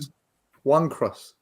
No, but that No, you should not be no, making a but mistake. no. Dietrich, if he doesn't block that, then Liverpool go 1-0 up. The Exactly. game changes. That block is so much more important than the cross he missed. Can Wait, we actually? Do you know what? I don't know why I agreed to this. Can we go back to Bergvall because he was really, really good tonight, and No, we've he given him wasn't 2 good. minutes of praise, and I get accused of never praising anything. And the one time I want to praise Bergvall, we're fucking talking about Spence. Wait. I thought Bergvall tonight has seriously put a marker down to say now that Bentancur's injured, I need to be starting in the Premier League. Didn't I tell What do you you? think of that? No, There's wait, a player quickly. in him. I've said it loads of times. There's a player in him now. Yeah, but what I'm saying, Nick, is don't you think now that let's just assume, because we don't know, let's assume Bentancur's out for a while. Is there a case now to say Bergvall should be starting Premier League games, not just because of injury, but because he's... Yeah, right. Let's talk about that, guys. Yeah, can I answer that question About quickly? that. Yeah, can I answer that question? For me, Bergvall wasn't... I wouldn't say he was very, very good. He was good.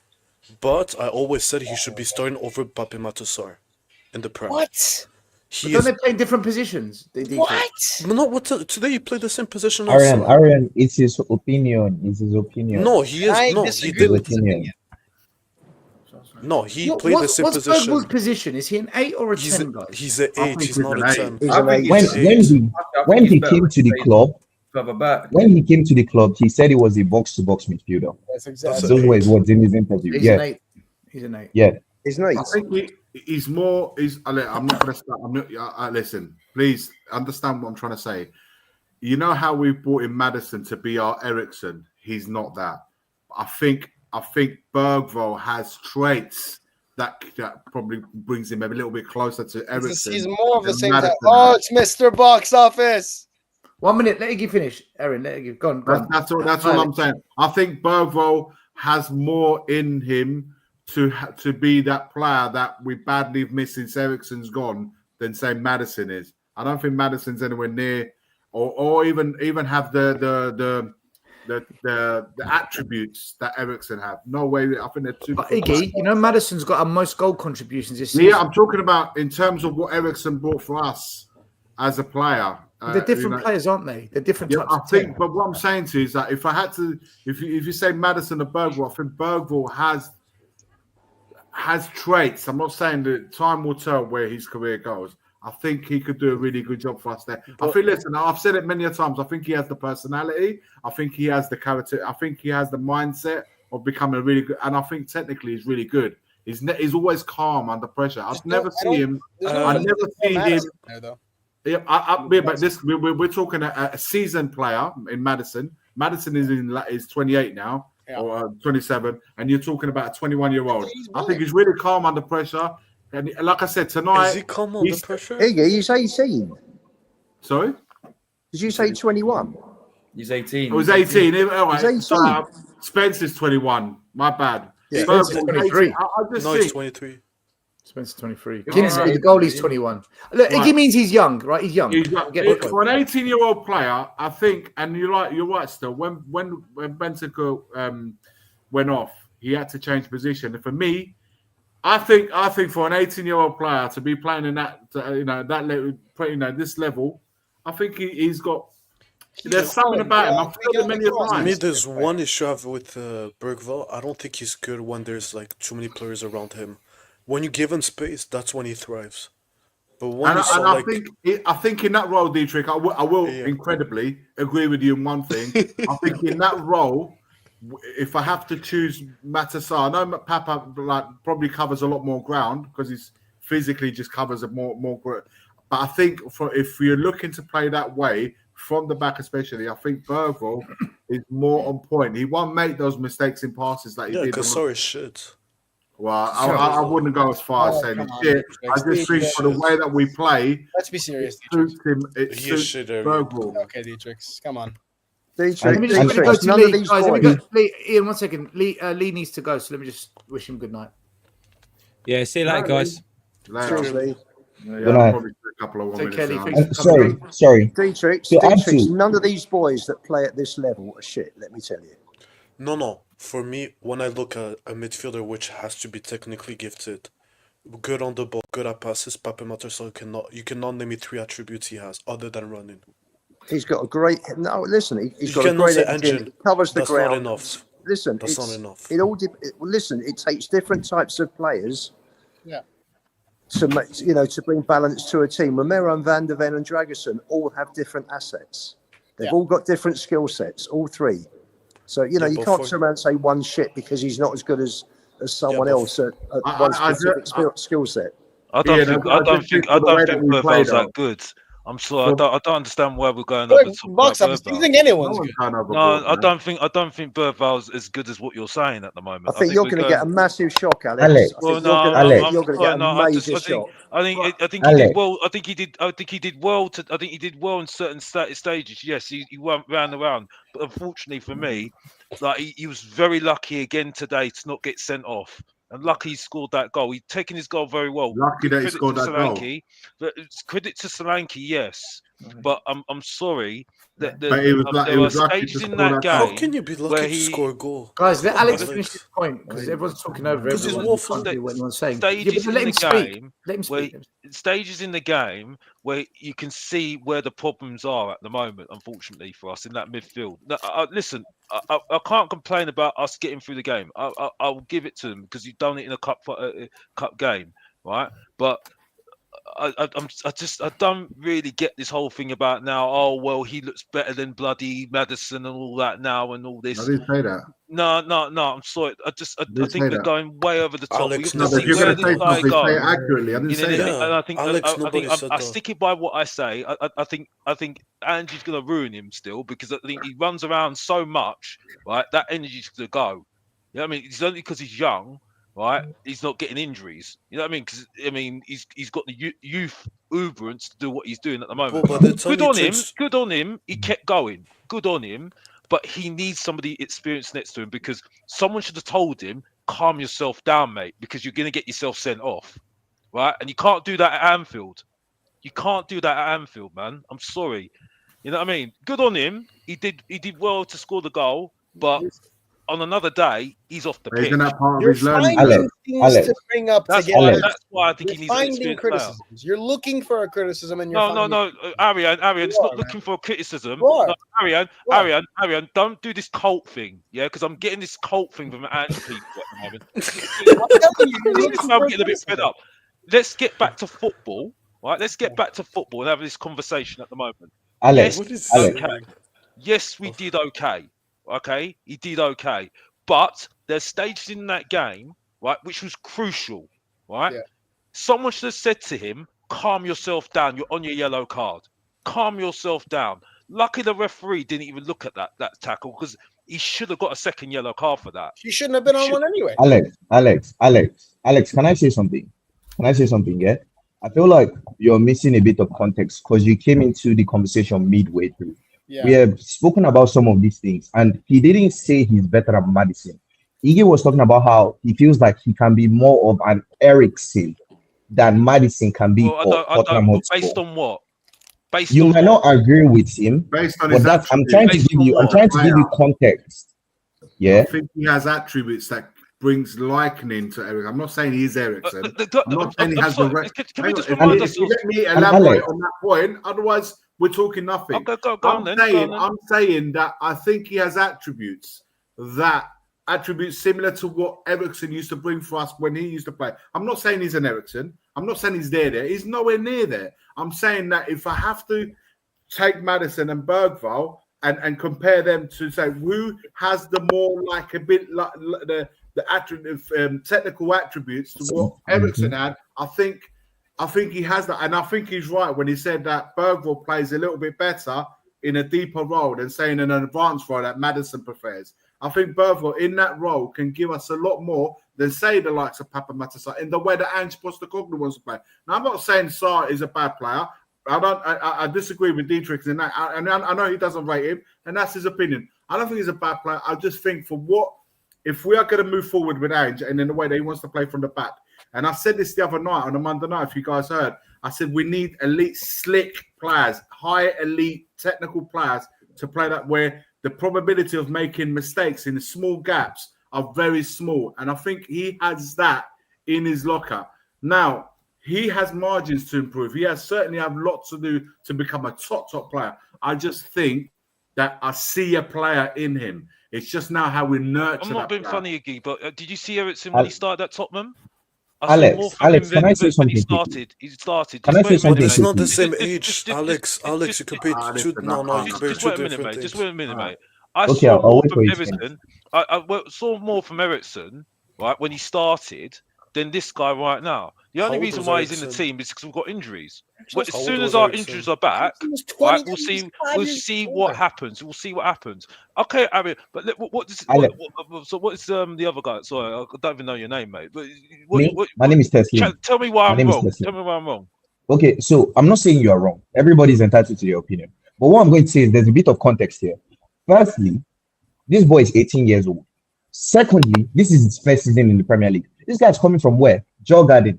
I didn't even know what Djurgården was until we signed him from Djurgården. So it's his first season in the Premier League. This is meant to be his adapting season, and he's doing fine for that. Like, I see no problem with praising somebody doing well because there are lots of kids that we've seen come into the side and play absolutely awful. We've seen players like Emerson Royale play for us and us know from the first few games that there's nothing here. There's nothing here. There's nothing to even work with. But this is a kid coming from Djurgården, coming to the Premier League. It's his first year in the Premier League, and he's showing us something to work with. Do you understand what I'm saying? So there's context in your criticism. Yeah, I understand that you're like, oh, yeah, I know there's this already set mindset of sports fans always using buzzwords for players. But this is different. This is completely different. This is us saying that 18-year-old is doing all right. And I don't think that is a bad thing to say. Nobody's saying he's better than Eriksen or whatever. And you have to also consider the fact that Eriksen was coming from Ajax as well. This is a player coming from And it was And I will land, like I said. Exactly. I'm that as well. I'm that as well. We all know he's 18 years old. There's loads of 18-year-olds at the end of the day. You know what I mean? So there's loads of 18-year-olds. You know what I mean? There was loads of 18. There are lots of 18-year-olds, but there are not many 18-year-olds that play at the highest level. He was doing more in his first season than this guy right now. Yeah, but Dele Alli is a one-up. There are more. Yeah, but that's what I'm trying to say. There are more players that still than Dele Alli. Like at his age, besides like Messi. Like exactly, they're more. But my point is though, Ariane. My point is though, right, is that I can't get really excited about a youngster. For me, I've forgotten the last time I've seen you excited about anything. Developing. We can't get excited about a know win. when to stop. We beat Liverpool tonight. Alex, Everybody and his dog. Anything special at the moment. Alex, nobody said it was anything special. Alex, everybody and his dog thought we was going to get spanked tonight. Everyone. Did you listen to me at the beginning?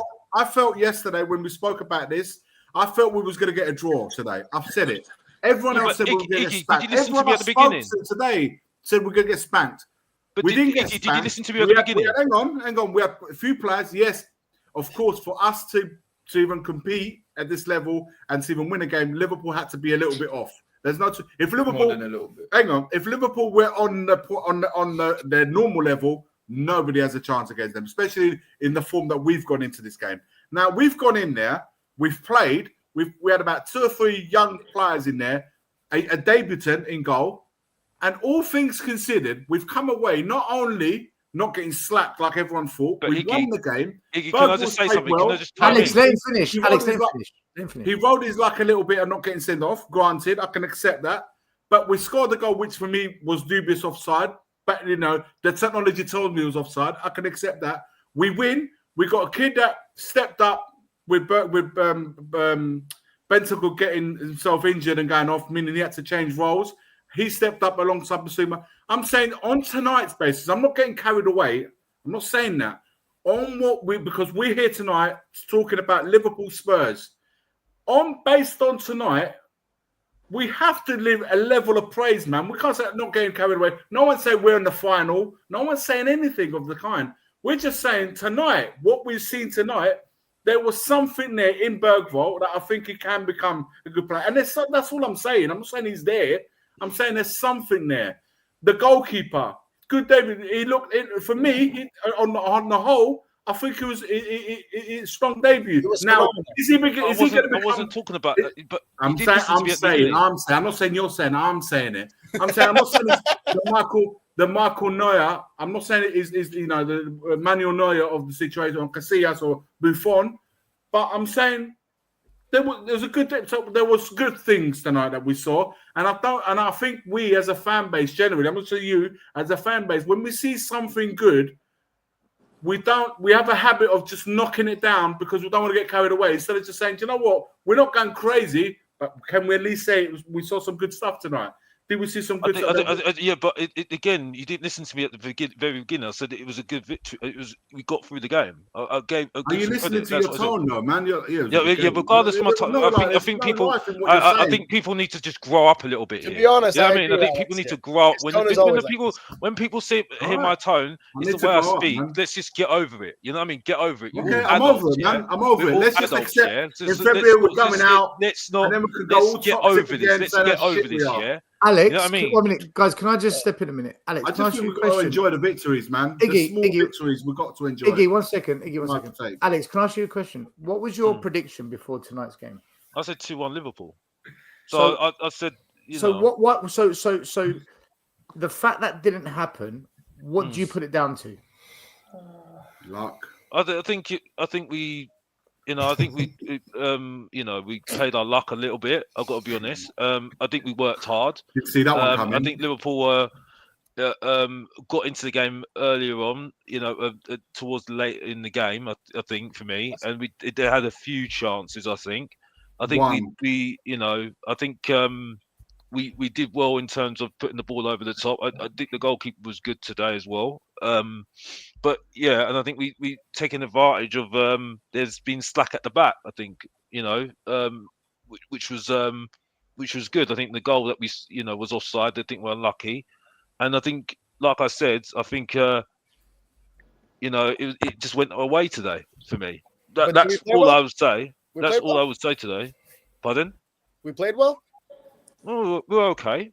I Okay. think we're okay. I think take that, that. I think it was okay. I don't think it was anything to blow away about. No, but I Yeah, I think don't we think the did well in performance certain was things. Yeah. incredible and outstanding. I don't think it was the best performance we've seen in the world, Arian. but it was good. Boys, Arian, for me, you're gonna for us to have a chance of winning, they need to drop off. Of course they did, but we nullified their attack. Salah was literally non-existent. Yeah, I agree with you.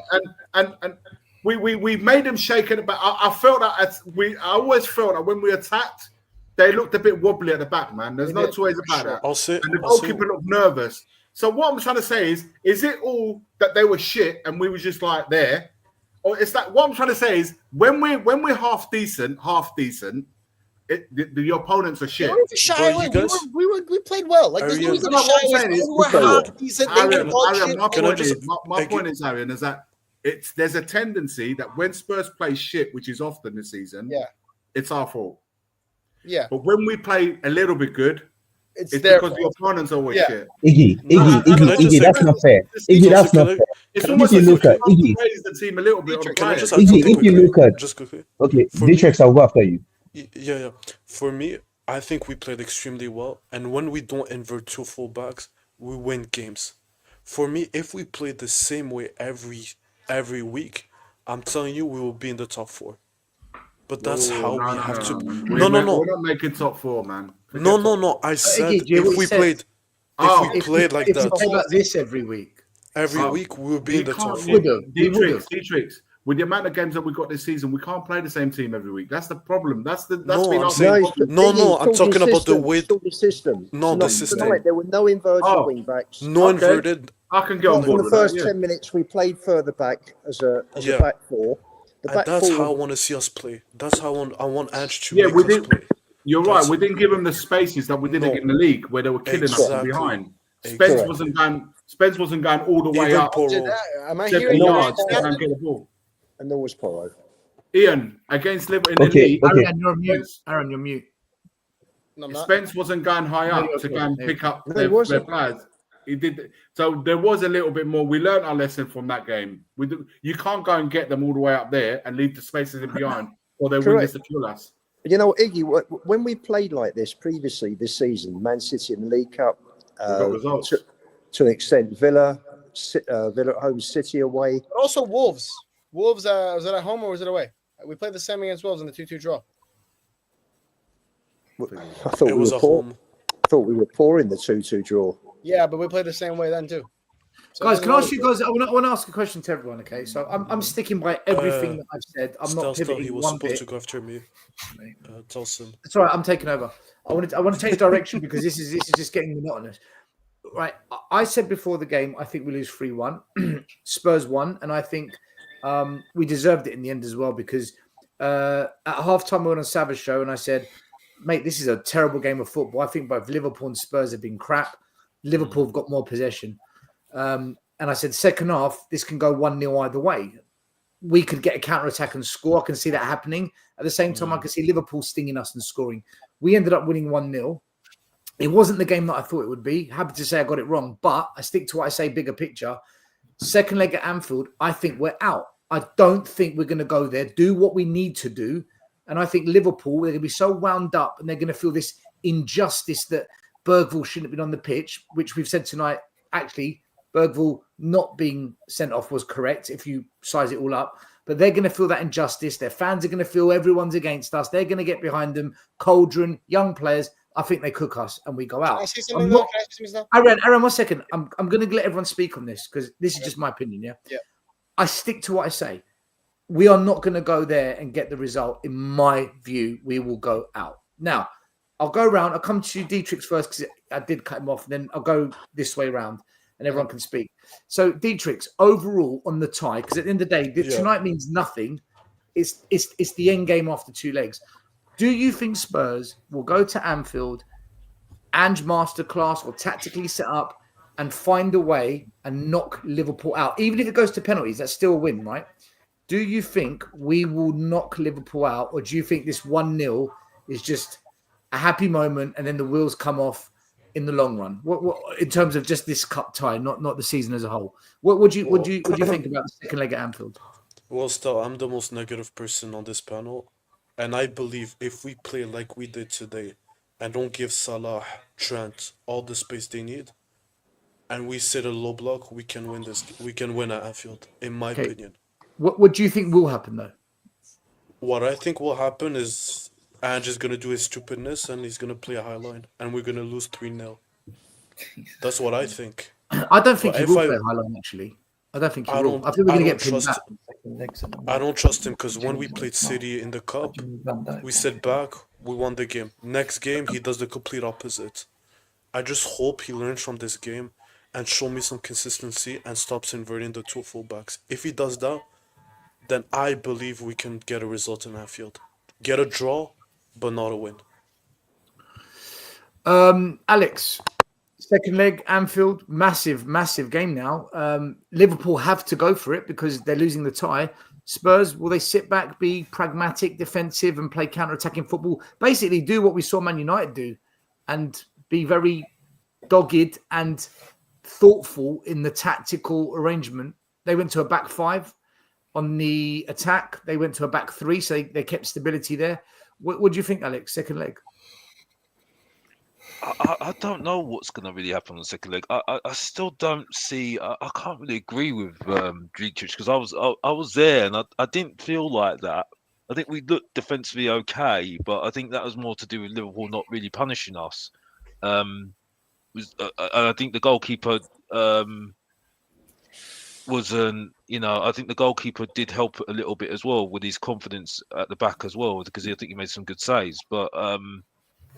I really don't know. I still just got no belief in this manager though. Still, so I couldn't answer that at the moment because I just got no confidence in the manager because I do feel that there are times when the team does get overruled by the other team, especially their midfield. So especially after Bentancur came off for me, and I think it was very rash. And I think you need some times to be very calm in certain times of the game. And I do think we don't have that in our game, especially the way that Ange plays.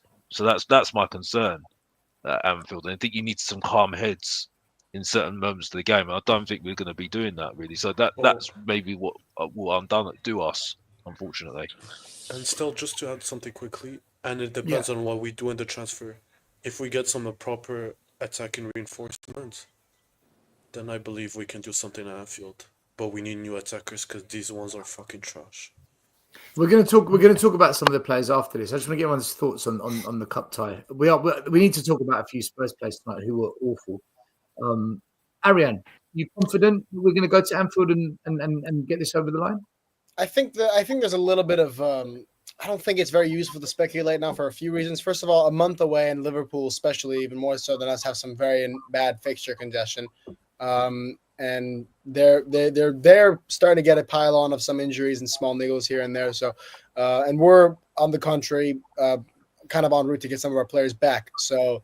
It's a bit, I know Richarlison's coming back next week. Mikey Moore's he was already back in the bench, but, he's not really back, same as Richarlison. So it's a little bit difficult trying to speculate because of the squad difference situation. And I think also when it comes to like the style of play, that also plays into that. It kind of depends on what players we have. And if Liverpool are going to be, just piling on the pressure, and if they're, back in form or in form by the time we meet them again, the way they play might be more exploitable playing some other way. If they leave us a lot of space in behind, I don't know if we're going to be like, let's say our players aren't back. Let's say we still have Dragishin and Gray going into the second leg, and Liverpool are in top form as expected. Do we really think at Anfield it's going to be best to try and have them crush us under pressure for 90 minutes? I don't know. So when it comes to style of play, I think that's going to be a decision we're going to have to make with personnel and just on the circumstances that we have and Liverpool have at the moment. I'm not going to choose to be negative about it on a night like this, like most nights. I've also always said I've kind of stuck my neck out. Said if I'm wrong, I'm wrong. I'm going to come out and say it. But I think Ange, like I said, is a top manager. I think he's gonna be one of the ones to take us out of the hole we're in for 20 years almost. I think he can do it. I think he can do it. And I've stuck my neck out times. So you say it not being negative. I call it not. I'm not saying you're a negative person still. I'm saying I'm not going to choose to look at it in a negative way because also just in the broader context of everything. But then if I predict a loss, it means I'm looking at it in a negative way, though, isn't it? Not necessarily. You're looking at it in your view, and I'm looking at it in mine. I think my view. Fair enough. I think my view is what it is. You're looking at it. You think we can do it? Okay, listen. Fair enough. Yeah. I'm sure most Spurs fans probably think we can do it. Matt, Anfield, second leg. Arian says we don't know until we see the players. Spurs have got players coming back. Liverpool might sign players. We don't know. They will have fixture congestion, but we've also got 2 European Cup ties. If we don't win, we are into the knockouts. We're not in the knockout stages. We're going to have to go through extra games. So, what do you think? Anfield, second leg. Yeah, look, you can never ever bet against Liverpool at Anfield in especially in knockout competition. Their record is phenomenal. So as much as hope, you would always bet on Liverpool to kind of eradicate a deficit or do what they need to do. You look at the Barcelona match in the Champions League a few years back. I think they needed to score 3 or 4 goals at Anfield, and they did it. So you would always bet on Liverpool finding a way. There's unknowns because we don't know what players will have back fit. Theoretically, Romero, Van der Ven come straight back into not the team, but what I'm saying is they strengthen the squad if they're available. What was interesting, I watched the interview at the end of the game with Van Dijk, and he said that Spurs were different in this game. And he said he noticed that Spurs, there was not so much space behind. So I think, I can't remember who said it earlier with Ange. It's interesting for me that I think the pressure's starting to show. He's starting to show he's a lot more animated on the touchline. And I think he's realizing that, he possibly is in last chance saloon. So I think he was a lot more pragmatic today. It's almost if we get a couple of wins or a couple of positive results, I think he sometimes probably gets a little bit arrogant. And I think he just plays this open and expansive game. And I think today he realised if we come up against a 3 or 4-0 drubbing, I think he could have been on Sky Sports News tomorrow morning being sacked. So it depends how we are shaping up in our fixtures between now and the second leg. I think if we're still inconsistent, I think he will set us up a little bit more pragmatic, which might not so much win the game, but we might get through on whatever the aggregate is. But if we are winning games and we're starting to get our tails up, and I think he starts thinking, hey, this is great, I think we could get a sore one. So in a nutshell, as much as I don't want it to happen, I can't see anything else but a Liverpool win in the second leg. Liverpool win as well. Cam, you say Ange is adapting. It's one game. We can't keep making these statements based off of one game. He needs to do it on a regular basis. And Teslim, it's not 3 games in a row now. We haven't adapted 3 games in a row, mate. We played this Fulham versus Newcastle. We did. Arian, we really haven't. We literally did. We did. No, we haven't. Okay. Tell me where we adapted in the other game before this. The same way. We've been playing deeper than we have in the games before. Arian, we still played in a 4-3-3. That is not adapting. If he was properly defending, he would have gone to a 5-4-1 with Solanke staying top. I'm telling you as a coach. That's elementary. You don't need to. Arian. I've studied the game. No. I'm gonna tell you this, and then you can try. What do you think my job is still? Arian, let me say my bit and then counter it. Okay. You do not go into a defensive play in a 4-3-3. The 4-3-3 and the 3-4-3 were specifically created for a possession game football, right? Okay. If you are going to go into a defensive play, you do not go into a 4-3-3, which is how we still managed to not win those games. So when you say we went more defensive, the system didn't go defensive. Going deeper means nothing if you don't change the system. Right. Respond to that. I'll ask you a question and then I'll respond. No, respond to that first, then you ask me a question. Okay. Today, did we not go into the same formation with the 4-3-3? No, you said the previous game. Don't Okay, talk about no, today. but when you're here's my response to you. Today you're saying he adapted. You're saying, okay, we can't make the statements broadly because it's only one game. I never said he adapted today. You said the previous games he did adapt, right? And I said no, he didn't. You're saying what you are saying is it's one game. We can't get carried away with the implication that just this one game of adapting doesn't mean he's going to, and he has. I said don't get carried away, Arian. Arian, you're going off. I'm not going off on anything. I'm trying to get your point. Your point. So I gave you my point. This is the question I wanted you to clarify. Arian, I gave you my point. You don't defend in a 4-3-3. I gave you my point. I understand that. This is why I wanted to ask the question for clarity, because you said we didn't do. You said you can't defend in a 4-3-3, and the original comment sprawled off the fact that somebody said, "Oh, he's adapting," and you said you can't get carried off one game. Did we not play in a 4-3-3 today? Yes or no? Arian, I said you don't go deeper and defend in a 4-3-3. That is not a defensive tactic. It's not. The 4-3-3 is the start. You're thinking of the starting formation, but when you're in a game, players are constantly rotating. It's a fluid system. When they're dropping back, it's a 4-3-3. But in possession and out of possession, the shapes look completely different. You can still be in a 4-3-3. We were not in a 4-3-3 in a defensive play today. We weren't. No. What were we today then? This is why I'm asking. We were in a 4-5-1. Okay. And what were we against Newcastle? Because I think out of possession we had the 4-3-3. No, we were in a 4-3-3. I disagree. Out of possession against Wolves and against Newcastle, we moved a lot of players in deep, and our shape was not the same as it was in possession. Guys, I'll let you guys carry on this conversation by all means. We just need to shoot off. All I'm going to say is this, okay, in merit to when we play them again in the second leg. There's still a month to go, so a lot can happen in that time. We need to get 2 players in at least this month. I do feel that we can give us the right injection by bringing 2 new faces into the squad.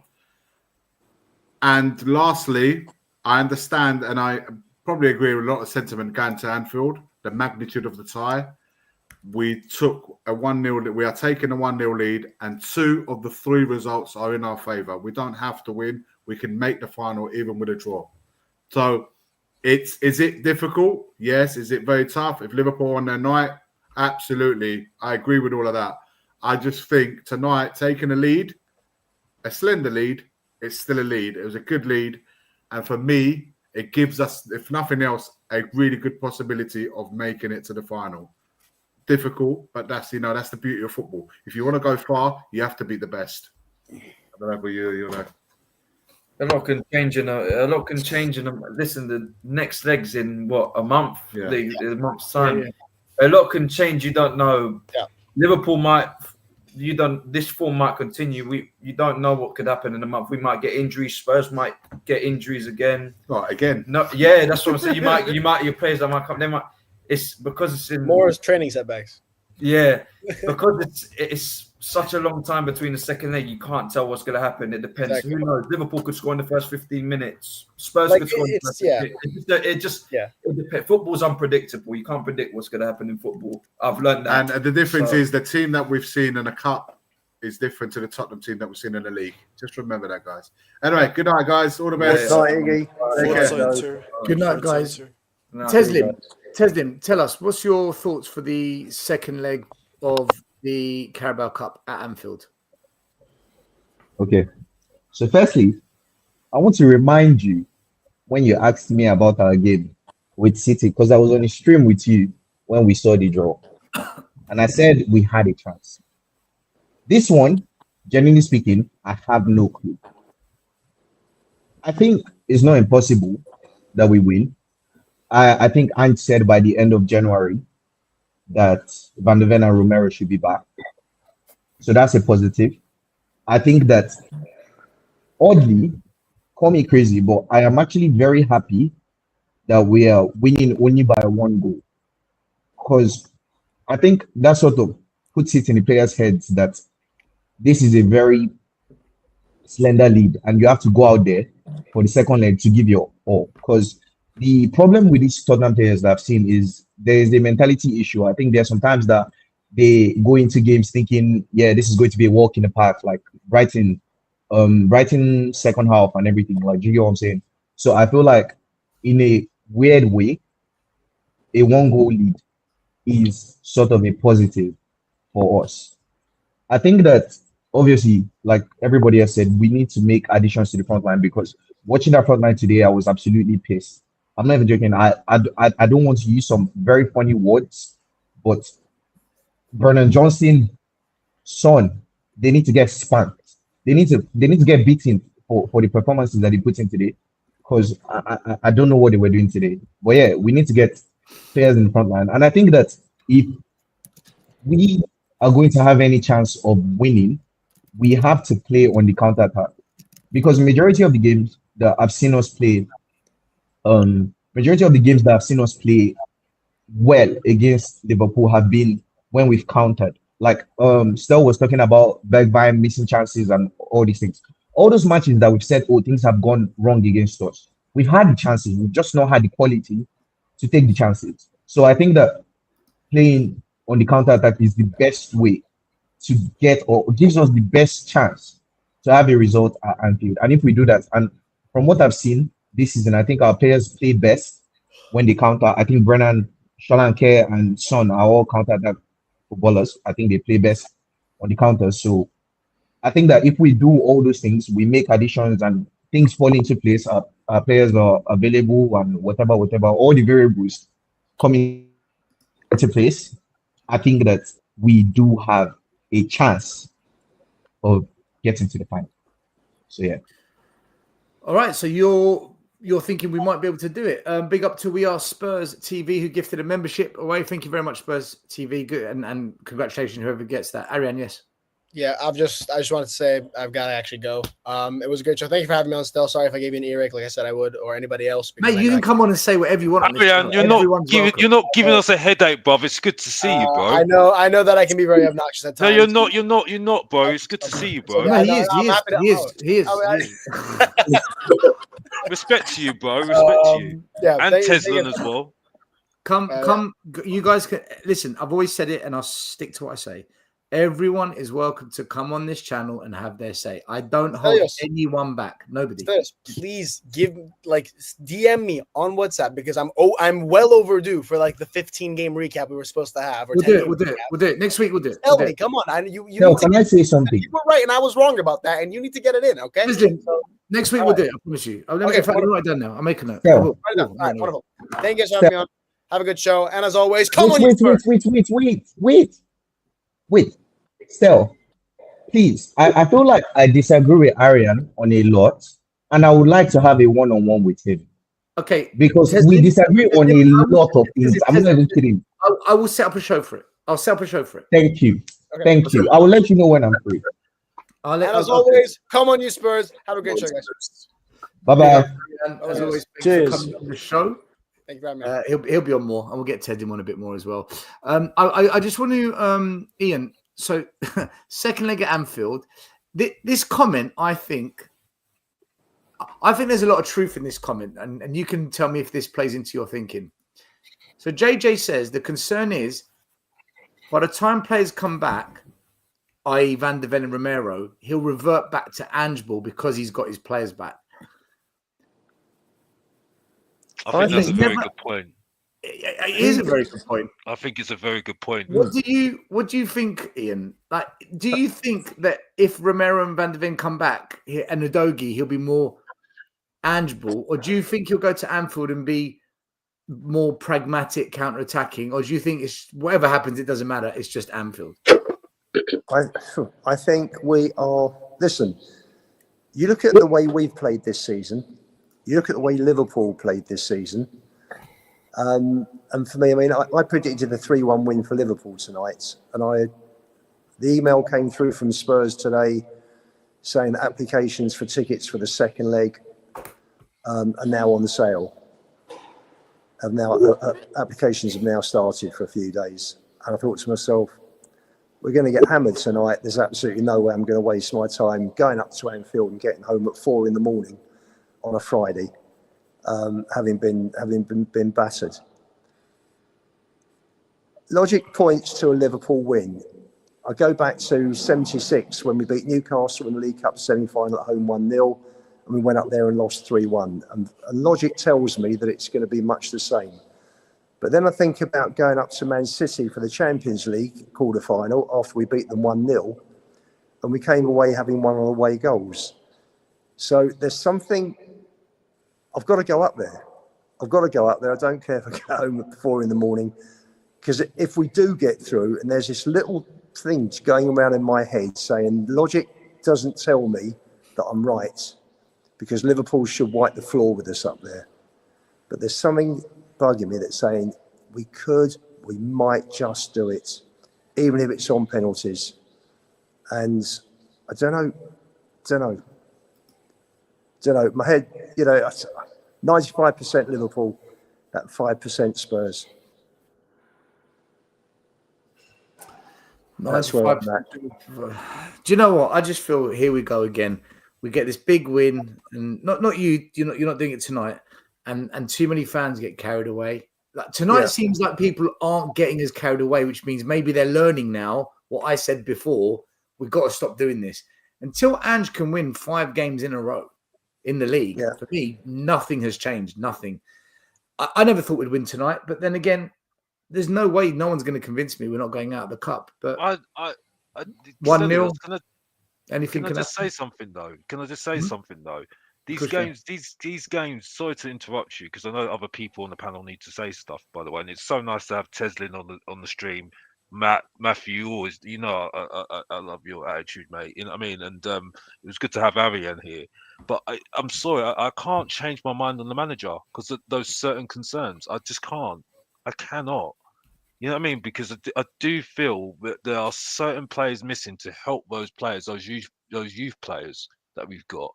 Because there's certain times, especially Bergvall, and the thing is that really concerned me at the end of the match. I saw Basuma fall down to the ground, Kulusevski fall down to the ground. They're done. They are done. They are. Well, they're all going to get a rest on the weekend because there's no way we're playing a full strength team against. We can't. We cannot. Kulusevski cannot play that game in the FA Cup. He cannot play that game because he's in the red. I'll tell you now, he's majorly in the red. Like, you know what I mean? And I'm worried about Solanke's hamstrings because I'll tell you this for a fact, yeah, that hamstring is going to tick. It will tick because the amount of running he does, it's only going to get. I'm sorry, I just can't. Alex, he should play Lancashire on Saturday, shouldn't he? 100%, Ian. But I think he will. He will. It's boys. Our kids played against Hearts, QPR, and these teams pre-season, and they did well. There's no doubt in my mind he's going to play mostly kids and a couple of experienced players. Maybe he gives Maddison a run out.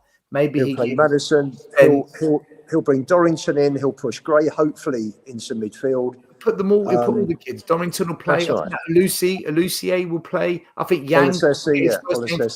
Yang, Mikey Rolls possibly. It is Oluchesi. Oh Jesus! It's another Yoruba name. What did you just call it? I'm sorry for doing that. It's Oluchesi. What did I say? Oluchesi. Yes. I don't know what I said. What did I say? Olusi. I think he said Oluchesi. I don't even know what you said. I don't know what you said, but that's not it. Here's the thing. But you knew who I was talking about. And that's all that matters. That's all that matters. Yeah. I'm just saying. Let me get back there. First of all, like I said before, I've pretty much checked out. And tonight's game, it was good. I finally could smile about my club, and very proud of the boys tonight, because I enjoy big victories, and tonight was a big victory, unexpected, because I had us losing 3-0, but to pull out a 1-0 victory, it put a smile on my face, and it's been a while. It's really been a while.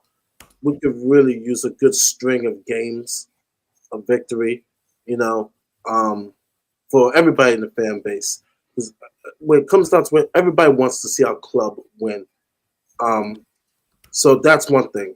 For the second leg, I'm just going to be honest. It's a tall order to go to Anfield, but to have a chance, and you saw it tonight, which was a shock to me. And I'm like, okay, now let's consistently see it.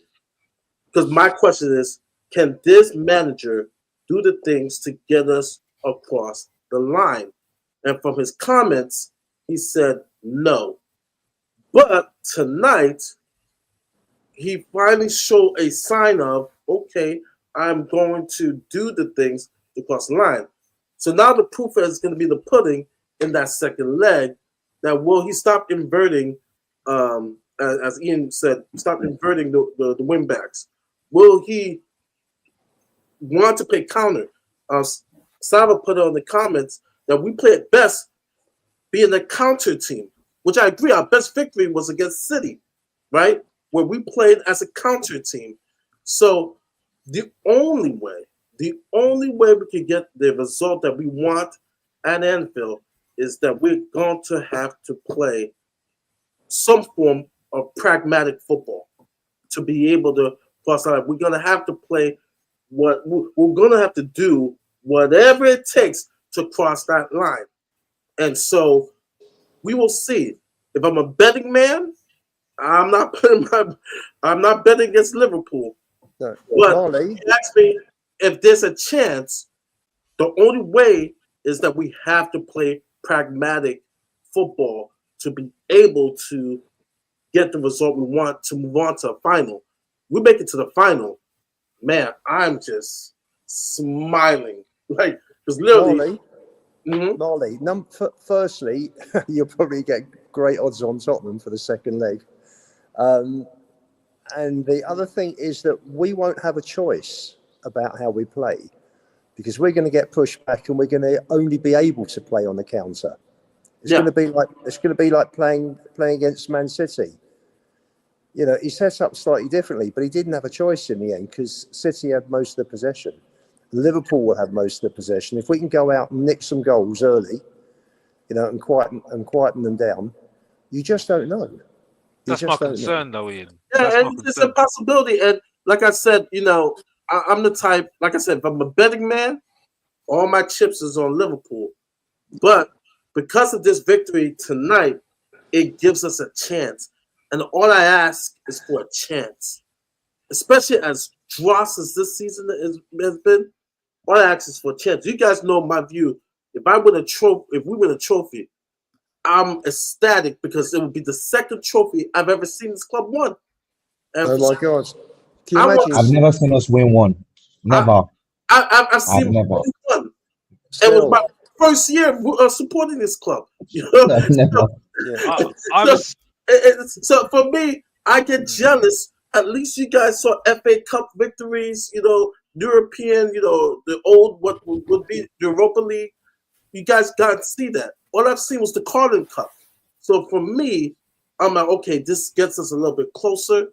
You know what I'm saying? I'm a realist. We're shit. But we're in the semifinals. We're up a leg, and so the question was asked, what are the chances? And, and you're right, Ian, they're going to have the ball. So we're going to have to be a counter-attacking team. Yeah. We're going to have to be pragmatic. So, but all I ask is for a chance. That's all I ask. I think that's where I'm concerned, though, Mari, is that I actually respect the fact that you just wanted to just get through. You know what I mean? Because obviously you haven't seen a trophy, and it's nice for someone it's nice for people like Teslen to see at least a trophy. You know what I mean? You know, if you haven't seen a trophy in your lifetime being a Tottenham fan, it's very depressing, isn't it? So you need to have that, you know, get that feel of it. You know what I mean? Because it's really nice to have that sort of feeling. I've had that feeling already. It's just that I think, yeah, I'll be happy if we do it, but the concerns are still there for me because I do feel he has to be forced into it rather than actually being more proactive. You get what I'm saying? Yeah, at the end of the day, like I think he's so fixed on what he wants to do because he can't change his principles that I think I don't think he realizes that really just stick to what the players he's got to do this style of counter-attacking football because he can't play possession based football with these players. He can't do it. No. He can't coach these players to do what he wants to do. It's so very rash. That's what I don't like about the football. It's very, very rash. So I can't really get excited by it. You see what I'm saying? Alex, I agree with you 100%. There's no suave. There's no. I was listening. There's with, no with your point about Bergvall, like can it's just someone really on rash. It's just really rash. I agree with you. Can someone, you know me, I always talk about leadership on the field. Can someone pull Bergvall? I mean, we did get lucky. I'm gonna agree. Can someone pull Bergvall and say, "Hey, you're on a yellow card. Be careful." You know, Basuma, you're on a yellow card. Basuma did okay. Like we have to be a smart team. When we go to Anfield, we got to be smart. And I've always questioned that. Like, yo, our team traditionally, as long as I've been a Spurs fan, we're not a smart team, you know. And so, you know, we were fortunate tonight that he didn't get that second yellow. You know what I'm saying? But we got to do better. But like I said, I am happy that we won. And like I said, it's closer. We got to keep things in perspective. But we're going to have to do a repeat performance of just ugly, pragmatic win. And we got to be smart. We have to use that mentality, you know. The other important point is that our best results this season, I think maybe by one, have been when we've had much less possession. Exactly.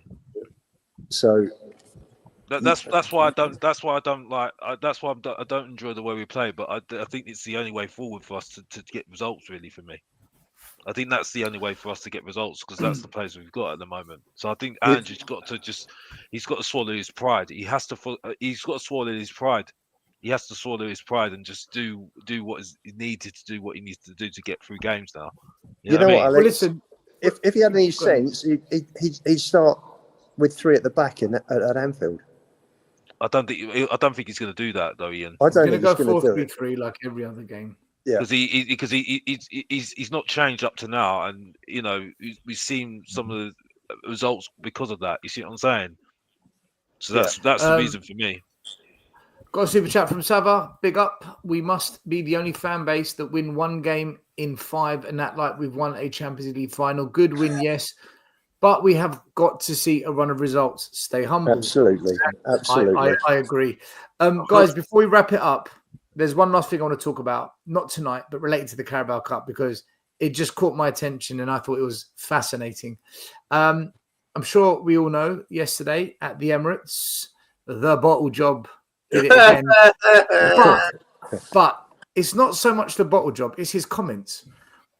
He said in the press conference afterwards, the ball that was used in the Carabao Cup, it's different. It's very different to the Premier League ball. And you have to adapt because it moves differently. Now, 2 things before I let you guys discuss. When they beat Crystal Palace in the round before, they used the same ball. Wasn't a problem. They adapted. And when Newcastle beat them 2-0, Newcastle, they used the same ball that won them the game. So, other than giving Lee Gunner shitloads of content for the next week for him to milk it on his channel, which he's going to do, all right? What the hell is Arteta talking about? He literally used it as a reason. He was asked about it, and he used it as a reason as to why things might not have gone to plan. I'll go this way around first. Mari, the ball. We used the ball tonight as well, by the way. I want to say we used the same Puma football tonight. I'm going to use that graphic tomorrow because surprise, North London is always coming back tomorrow. Stefan will be here tomorrow, and so that is going to be a very interesting topic tomorrow. Bring it up. Oh yeah. Oh yeah, I'll figure it up tomorrow. Of London's hours tomorrow at 9:30 UK time. I just find it absolutely ridiculous. He was outcoached by Eddie Howe. Eddie Howe outcoached Ange over the weekend. Eddie Howe has owned North London this weekend. He has owned North London. It was a pathetic, terrible performance by Arsenal. And he's just trying to find any excuse for that pathetic performance. And I know Angus is there. The Arteta out is growing. It is growing. People, if you heard Yardman, I mean, he went off. I mean, Gunnerly, all of them. They're the ones who are positive are turning. Even Egal is starting to question Arteta. So I just think it was just absolutely ridiculous. He should have just accepted that, you know what? They didn't show up. They got their butt whoop at home. Butt whoop at home. And that's it. There's nothing more to say to that. You can't be blaming it on the ball. You guys butt whoop. And tomorrow night, we will let it be known. We'll be let it be known. Watch tomorrow the return of North London. North London's hours is back tomorrow, people. Check it out. It's going to be an absolute bloodbath. Bring it on because we've got the North London derby coming up as well. Ian, what do you make of it? Managers blaming the football? Is he just taking the piss or is he genuinely got a case? I've only got two things to say. I also like cricket. We play with a different ball here than the Aussies do over there. Ball swings differently. It's well known. Everybody has to adapt to it. I think Arteta is... So, yes, the ball... technically, what he's saying, factually, could be correct. But my point, I think what he's doing is he's deflecting the criticism away from his team because his team... I didn't see the game, but from what I'm told, they had most of the play, but basically had nothing.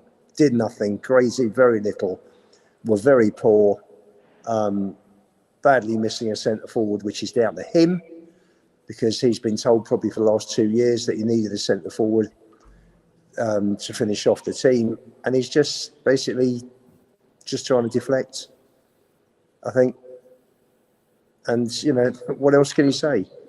Newcastle went there and did a job, didn't they? So they did a job and a half. Matthew, Arsenal beat Crystal Palace in the quarterfinals using the same football, but apparently the ball is now an issue when they lose to Newcastle. What do you make of it?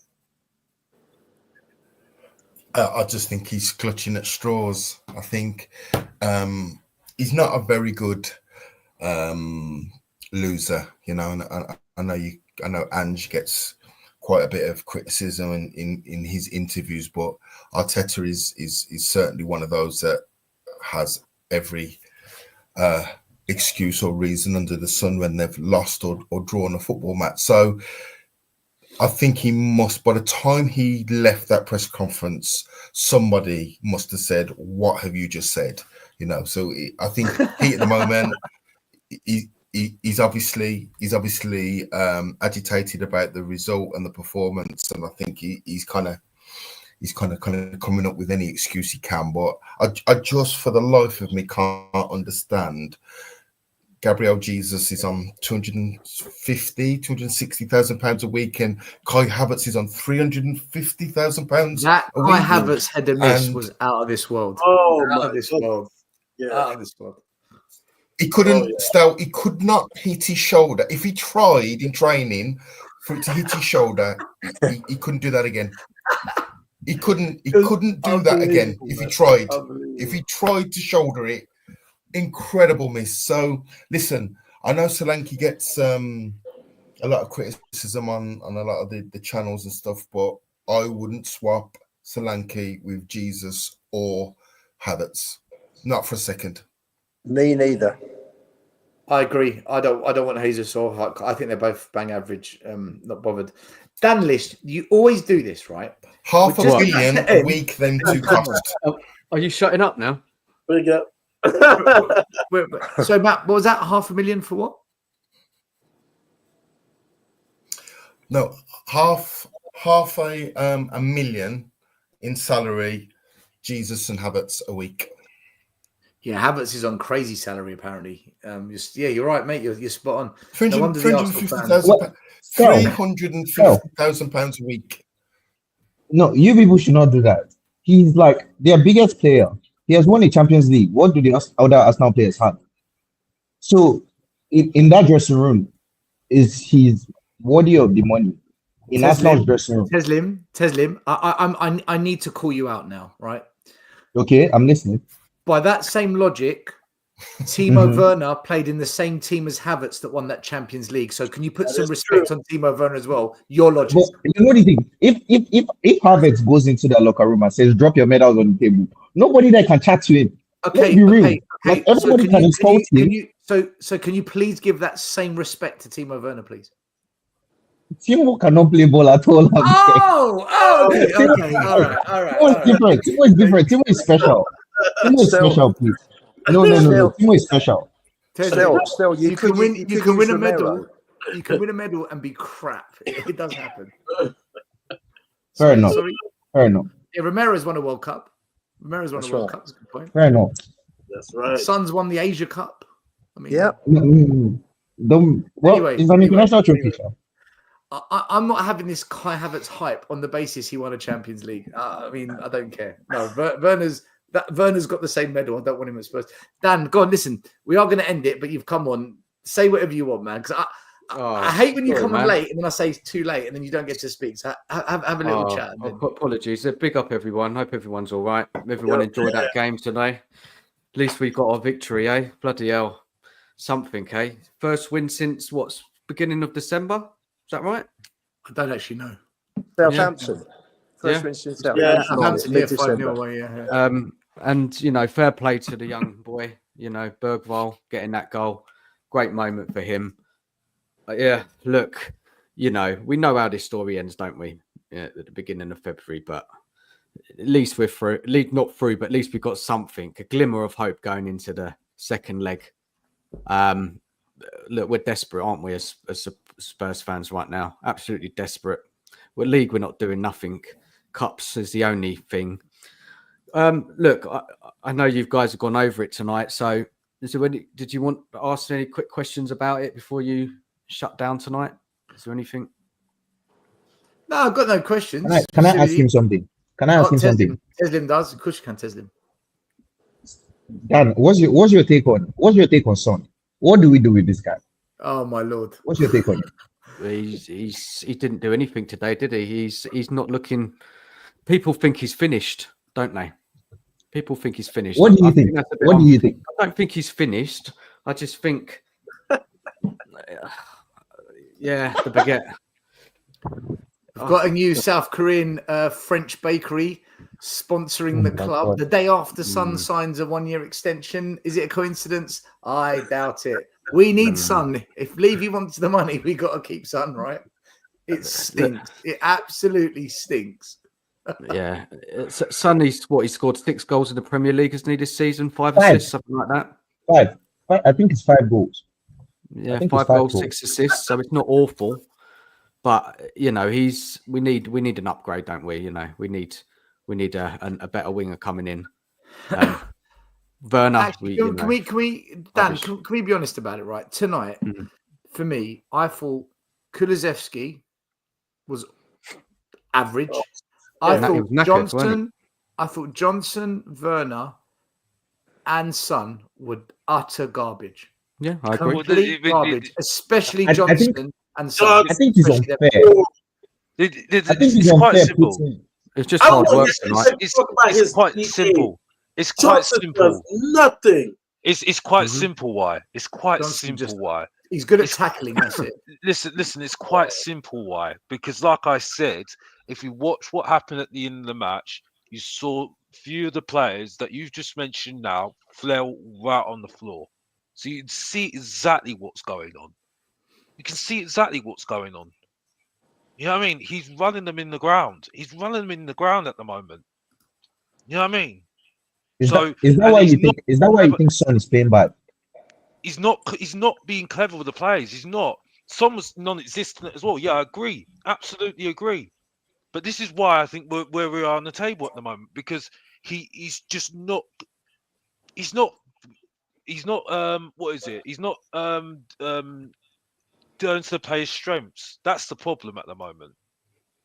You know what I mean? And yes, it gets you through your big games, but I just don't feel this is sustainable. It's just not sustainable for me. I'm sorry. Well, we weren't good tonight. We've just worked hard. That's all we did, well, really. We worked hard. That's the point. That's the point I'm making. You know what I It mean? went So, for us. We got it. Don't you think we set up a bit different, Dan? The Yeah. fullbacks didn't invert, and we were a bit more defensive, weren't we tonight? but I think were. we had to do it though. That's the thing. The thing is though, we'll have to see He what happens. didn't next have to game. do it because he doesn't always do it. He seems to adapt in the cups, but then mug off the league games. Well, this is the problem. This is the problem I have with him though. Is that what is he going to do against Arsenal? Because Arsenal are for the taking. Let's be honest here. You know what I mean? Yeah, You know, but Arsenal what are is he also going to very, very hard to break down as well. So that's the point. That's the point I'm set making. pieces, at the they're moment. dangerous. They're dangerous, aren't they? Arsenal? but that's Let's the not point I'm underestimate making. Arsenal at the Emirates. Still, they are. They No, are. no, I'm not. You know I'm what? not You're right. They are there for underestimating the them. taking, though. They are. But I'm not underestimating them. But these are the concerns that I have still. You see what I'm saying? The thing that annoys me about this fan base at the moment, and I am going to say it's a cult because I was on the show yesterday. No, big up to the guy, and it's nothing to do with him. But I just felt when I was speaking to one of his guests, I realised that, and I've seen a lot. And now actually speaking to Sava and speaking to yourself, you can't have a conversation with people that support Ange. There's some people like Ariane. What show were you on? What show were you on? I'm not going to talk about that. I'm not going to talk about that. Well, to watch it. They'll tell you backstage. They'll tell you backstage. With respect, because I'm not going to have a go at the show. I'm just saying it's made me realise you can't have a football conversation with some of these people. You know what I mean? Because they just say, "Oh, just support the team. You're being negative. You're just an idiot. You're this. You're that. You're this." But they can't tell me why they support Ange and give me a football reason for it. Mm-hmm. You know what I mean? And this is where I have the concern. They usually say, "Oh, what manager do we get in?" That's not an excuse to keep a man. That's not a reason to keep a manager. That's a popular one. If he's not good enough, he should lose his job. Right, we did a show on this on Tottenham yesterday, Ange in versus Ange out, and I explained why people are Ange in. They truly believe that he is a good manager and that his way will win lots and lots of games. It's just the injuries that have cost us. And the Ange outside say, well, hold on a minute. The data, the stats prove a completely different story. So the argument is one is going by statistical evidence and tactical moments that have cost us. And the other side are changing a manager, like you said, doesn't work. You've got to give one manager 3-4 years, plus the injuries are the problem. So there's two arguments going on. That's where we at. That's where we're at with it. But you know where I think they don't have a case is that we've been bad even before the injuries. We were awful last season. Me too. I was one of the people saying the stats do show that. The stats show that the game. Yeah, exactly. I was one of the people saying last season that when our players come back, Teslim, their counter argument is Arteta needed 5 years, Klopp needed 5 years. It took Fergie 4 years. Their argument is, but it takes time. It takes time. But then the counter to that is, well, why is Iriola doing it in a few years? Why is Nuno challenging for the league title? Why is Silva? And those teams have had less money and less time. So the argument just goes back and forth, back and forth. You know what I have. That's why I said I want to have like a debate with Arian. Now, what I have to say to that is, Arteta, when he was at Arsenal, had players like Ozil, players like Aubameyang that he needed to get rid of, players like Socrates Papastapopoulos, like several players that he had to get out of the club. Ange has players like Romero, Van de Ven, Udogi, Pedro Porro, Vicario, that we all would stay here and tell you that they're decent players by their own rights. So that argument doesn't fly with me. It doesn't fly with me because there's context. There's context to it. And I still don't think, regardless of when people say, oh, Arteta took 5 years, Arteta had a lot of dross to get out of that squad. Ange has Son. Ange has Sholanke, who is a striker. Ange has Madison, that we're all crying for. Ange has Bissouma. Ange has Bentancur. Ange has Sal, who will say, some people might disagree, but he's a decent player. Udogi, we have Spence, we have Vicario, we have Dragishin. We have so many players that are decent. He has no excuse. Absolutely none, in my opinion. None whatsoever. Teslin, that was some good points there. Don't get used to it. Don't get used to me agreeing with you. Don't get used to it, bro. Yeah. Good point. Good point there. Yeah. I'm only joking, Alex. I'm only joking with you. Alex, Matt, it's all good. Teslim, I want to ask Matt and Ian something. Matt, you go first, and Ian. What would you do with Son at the moment?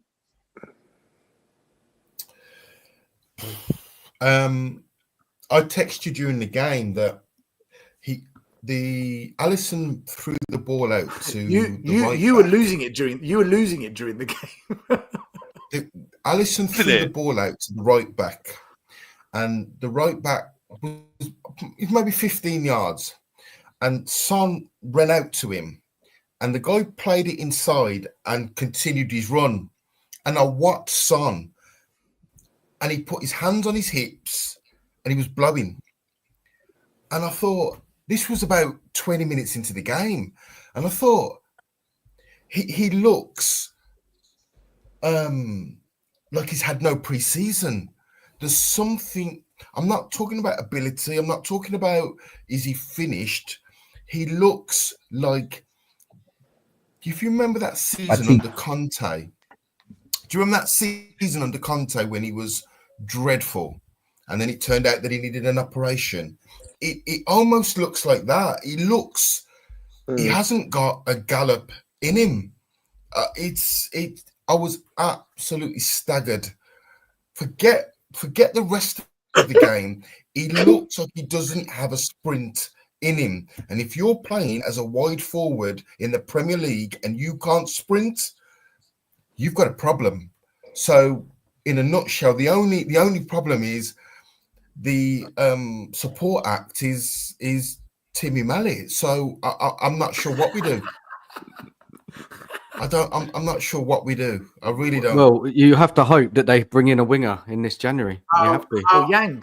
No, not him. Somebody else. Somebody else. They need to. They're not going to. I thought I heard that they were talking about supporting Solanke. What's all that then? Is that just a load of bollocks?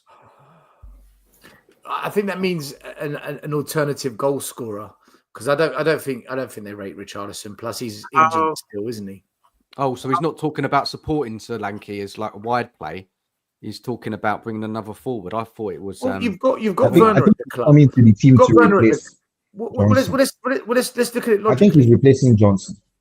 Well, we just signed Johnson. Listen, that guy's awful.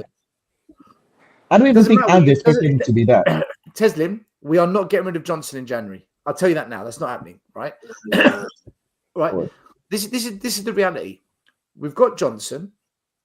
We've got Werner. Neither of them are leaving in January. You've got Odebert coming back from injury end of the month. Mikey Moore's now back on the bench. That's 4 players. You've got Lancashire as a striker. Richarlison's coming back. That's now 6 players. You sign another player. Where does he go? Who do you drop? I don't think we are going to sign another supporting player. I don't see where. Well, Ian, go on. You step in on this. What do I think? Interesting. I was listening to Danny Murphy talking about Sonny today on the radio, and Danny Murphy said that he's seen Son a few times this season. He said, yes, obviously he's not the Son of a couple of years ago, but he's still good. He thinks he's lacking in confidence. He doesn't think he's lost that much pace. And when you look at when Mickey hit that run, when he came out of defence and put Sonny in for the 4th goal against Everton. Sonny was bloody quick keeping up with Van der Ven. So I don't think Sonny has lost as much pace as people think he has, but his performances have been poor. Danny Murphy puts that down to lack of confidence. I think there are options. Odegaard, I don't think is going to be back till April, if he's back at all this season.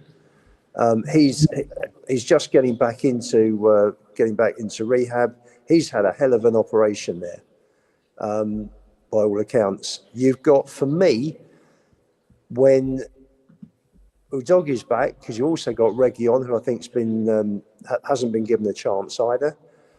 You push Spence across to the right back. You push Porro further on instead of Johnson. You could play Johnson on the left, or play Johnson further in next to Solanke, where he is better, which is his position again, because Johnson is not a right winger.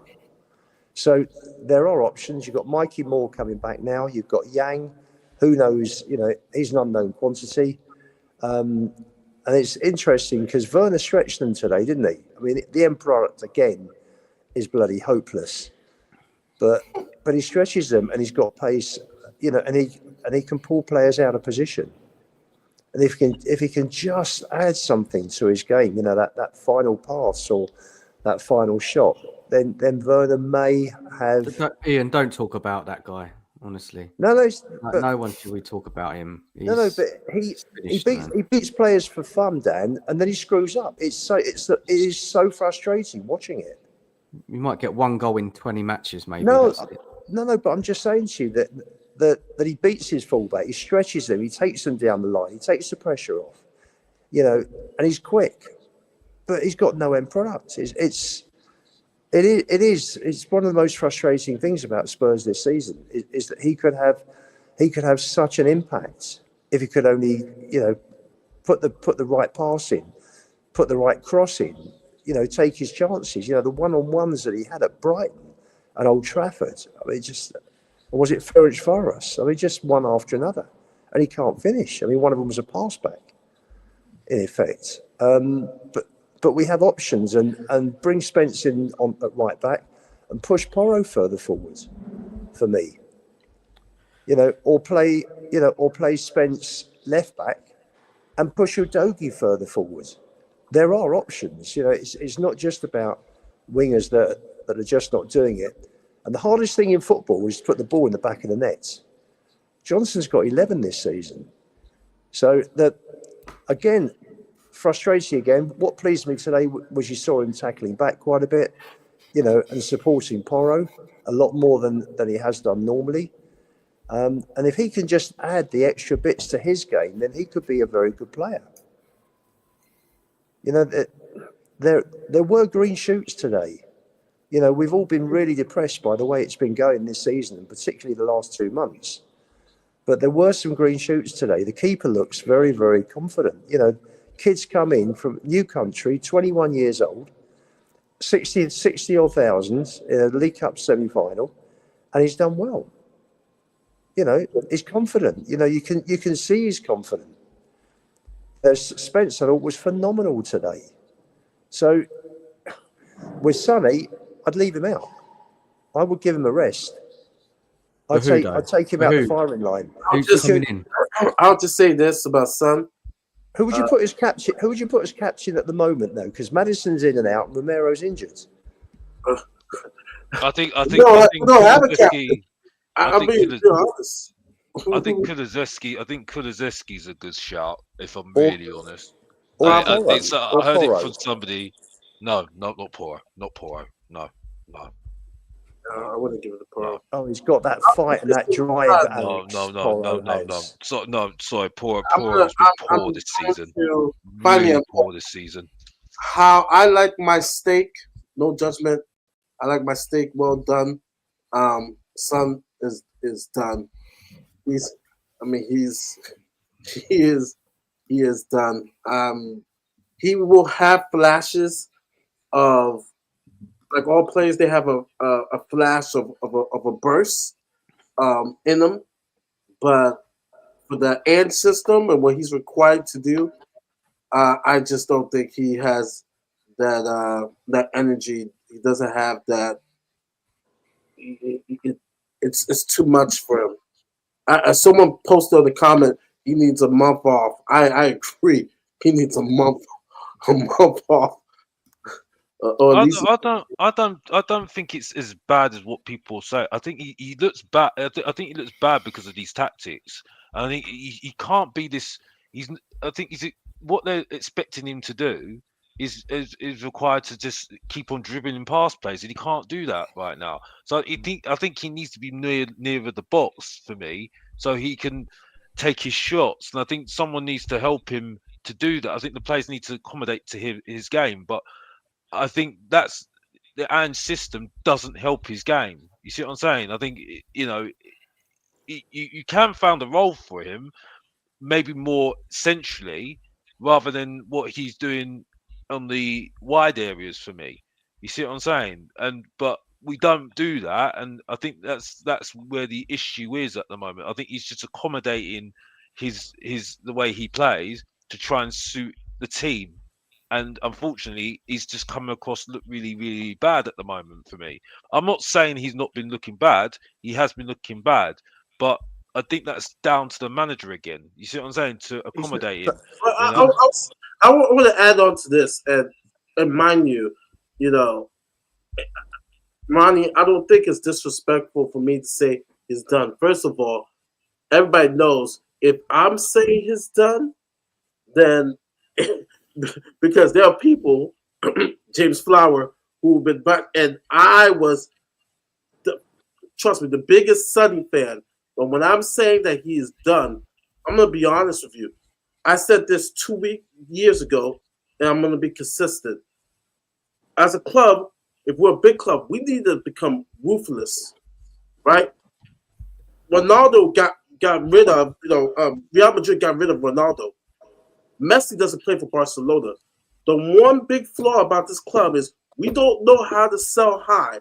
We don't know when to cut bait with players. We don't know when to get rid of players. That is our problem. And right now, we just extended his contract. We should be looking to get something for him. Now, mind you, yes, we don't trust the board to bring in someone good, which is, I get it. I even preach it.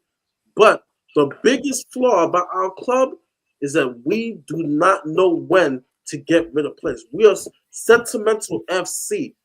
We have to. Nothing to do with it. It's nothing to do with it. It's all to do with money.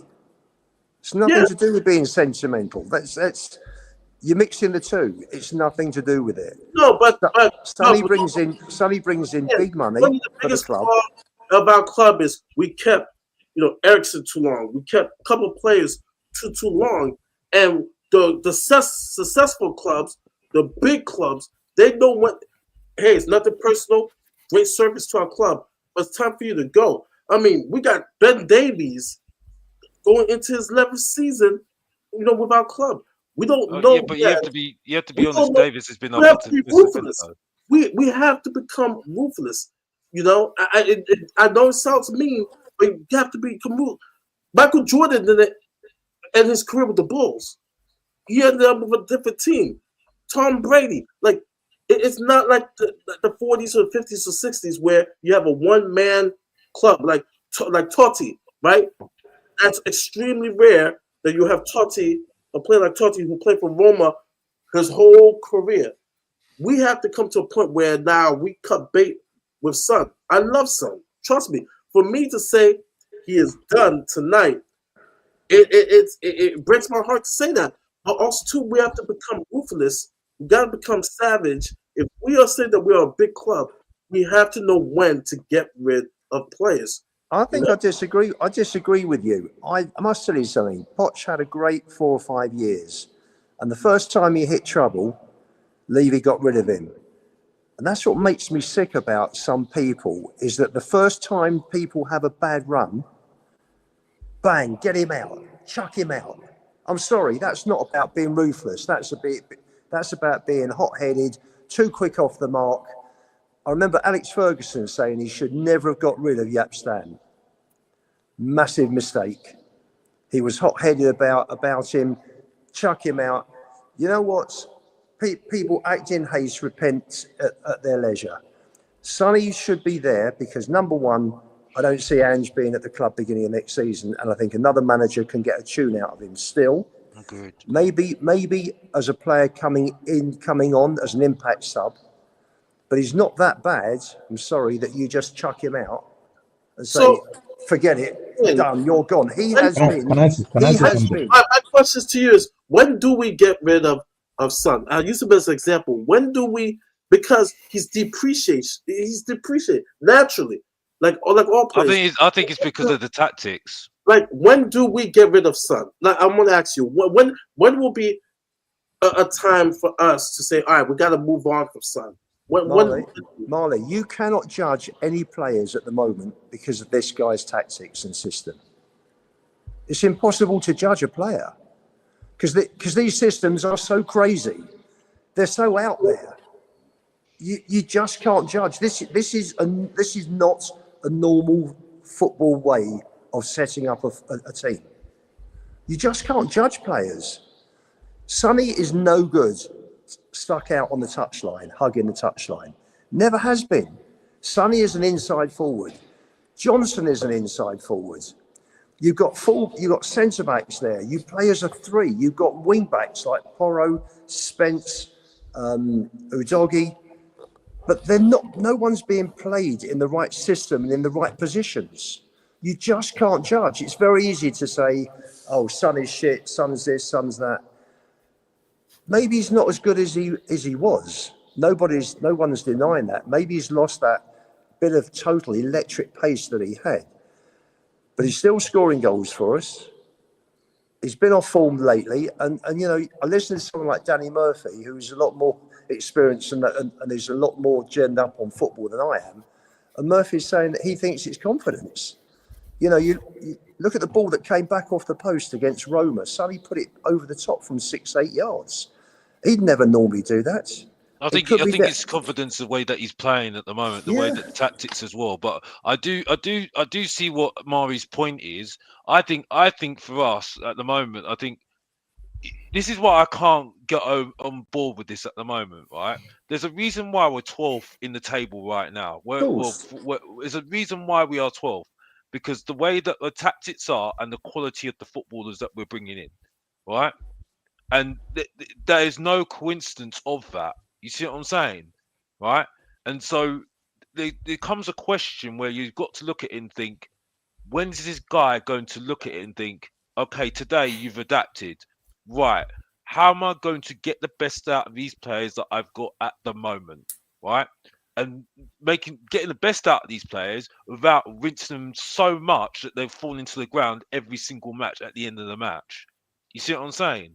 You know, Alex, and then we don't have to worry about them getting injuries again. I say that respectfully because Bentancur got a really bad head injury, which I would do respect. But for me, I see the point. I see both your points. I do see both your points. It's just that I do think that the credibility in both of them. I think that you can say sometimes you might have to be harsh. You might have to let him go, but you got to get the quality in. And have a strategy of what you're going to do after Son. You see what I'm saying? But to your point, though, Ian, where I'm coming from as well, where that's why I can't really go over the top with criticism with him. I've got to respect what he's done before.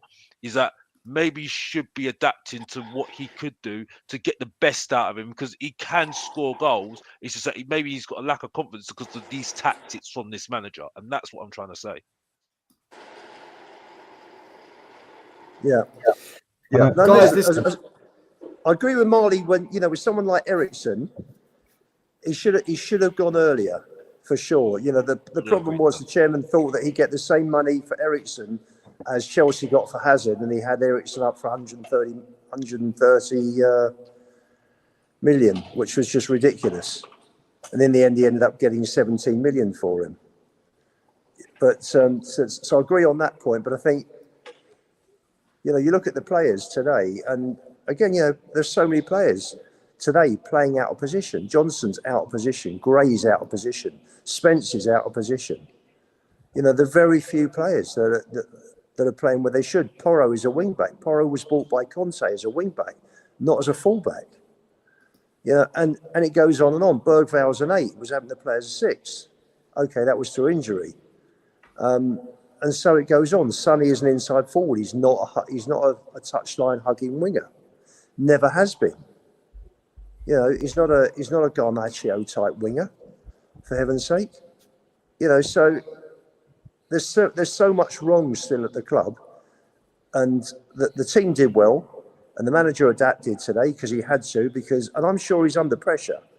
I'm sure he's under pressure from the chairman, because the chairman's looking at Champions League football and he sees it apart from the Europa League, which I think, obviously, you know, I do think we're still in there with 5 or 6 other clubs. But as far as the league's concerned, Leave is seeing top 4 and thinking, do you know what, that's going. And I reckon Angie's under immense pressure. So I wouldn't be surprised if he is a bit more pragmatic going forward. So Okay, we'll can I say something? Last thing, Tedim, and then I need to wrap it up. Off you go. All right, no problem. So I think I do agree with both of you. I see where both of you are coming from. I do agree with Mari that we don't sell players at the right time. And I understand where Ian is coming from the perspective of this player is a good player and this and that. I understand. But if you listen back to what Mari said, and just to add, he's getting older. So as good as he is, as much as he might be one of our best players, we have to think about the club. Like, again, we love Son, but we are Tottenham fans. We're not Son fans. Or are you a Son fan, Ian?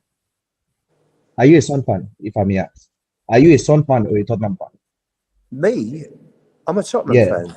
First and foremost, for sure. Exactly. So we have to do what's best for us instead of what's best for Son.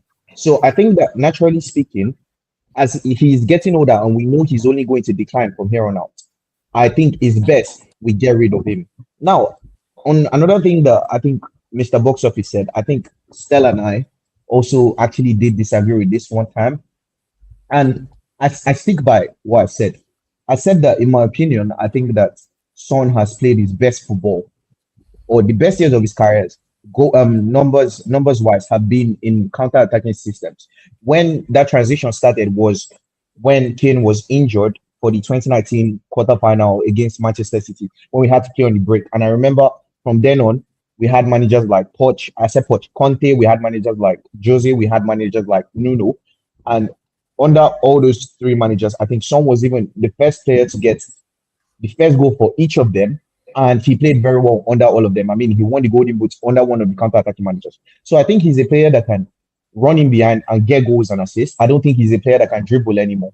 So I see that, or in my opinion, if we're going to stick with Ange, then it's best we get rid of Son.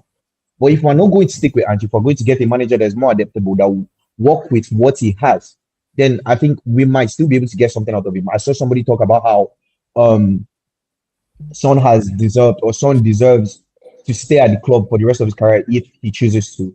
And I also do agree with that, from looking at it from another angle, because it's like everything isn't just about money. I mean, he's a human being and he has treated us well. I mean, somebody that came from our own academy in Hurricane left us, and Son did it.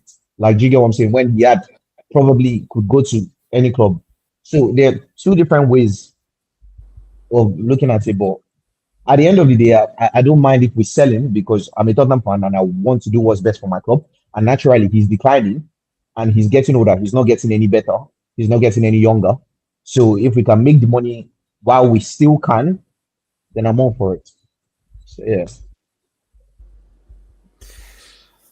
I think Sonny's here until he decides, man. That's kind of how it's looking to me. But we'll see what happens. Window's got another 3 weeks to go. Still half a season of football to be played. We'll see what Ange doesn't do, what happens with this team. Mari, you're on tomorrow. What time is North London is ours? 9:30 UK, 4:30 USA, stateside. Has anyone confirmed being on that show yet? Or as of now, I'm still collecting people, but I know me and Stefan are there. Oh boy. And I think we could possibly gonna have Connor because he reached out to me. So He'll be on there. And I'm trying to get a wild card because I got his information. If he's available tomorrow, I'm not going to say the person's name. He might be there. If not, the following week, I can follow him. Surprise everyone. Mari's going to have a surprise for you, hopefully. Fingers crossed. But then, yeah, I'm going to need a couple of Spurs tomorrow because it's going to be interesting. Get Teslim on. Get Teslim on. Tesla. Oh, man. Tesla. Oh, I'm going to need your information. We'll talk in the background. I'll give it to you. Mari, I'll send it to you. I'll send it to you. Okay. Yeah. I'll send it to you. Tomorrow's show should be very, very interesting. I'm already going to title it question mark.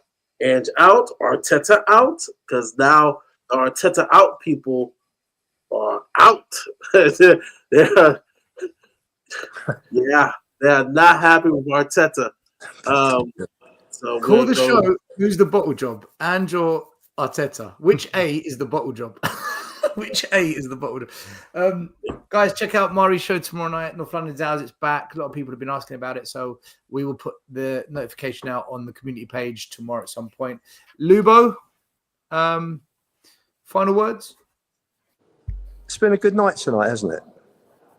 Yeah, big win. It's been a big win. Very unexpected.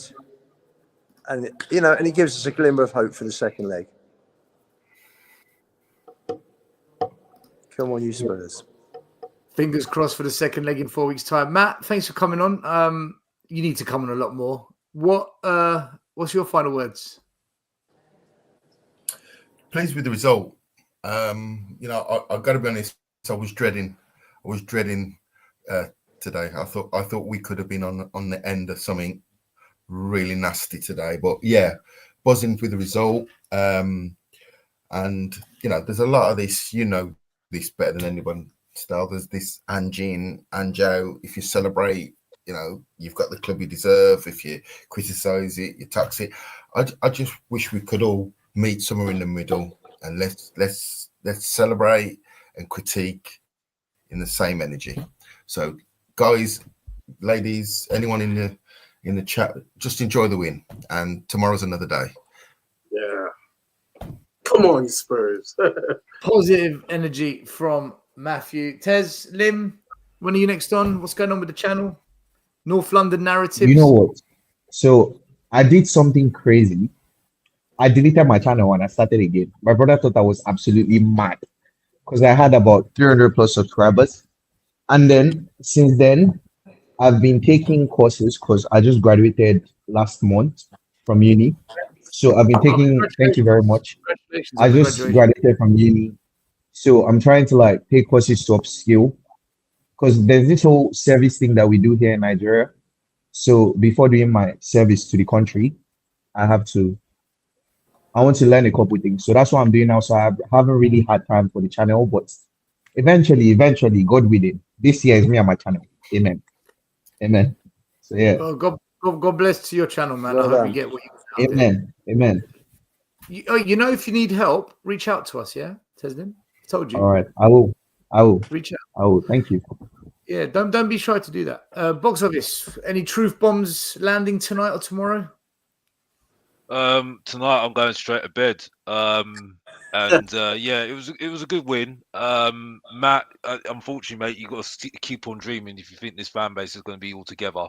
Because unfortunately, and this is not having to go at anybody, but and I'm sorry, I've got to say this. Like I say, I stick by what I say, and it's not to everyone because there's certain people you can have a conversation with that are Anjin, but there is a cult out there that you just cannot have a conversation because you just cannot have a conversation with people because you can't have a football conversation, and this is where I think we need to stop this narrative and just have a conversation about it. Listen, I'm happy about the win. But at the end of the day, it's about having football debates and having a conversation, and that's it for me. And I think if you that's what I like to do. I like to challenge the opinion, and that's it for me. I can't just go on flip flopping. When I said something to last week, saying, last how many weeks now, I don't like the manager. Oh, this week now, I like the manager now. It don't work like that. You know what I mean? It just does not work like that. Yeah. You know what I mean? Yeah, I will say give him credit for what he's done, and I'll give him credit if he wins a trophy. But there needs to be a long-term thing about it for me, and that's quite clear, quite simple, and that's what Mr. Box Office does. Says it simply, and that's it. And if people can't get it, I don't know what else to say. Back to you, still, I'm done. If you don't know, Alex, I have you right there, mate, but don't get used to it.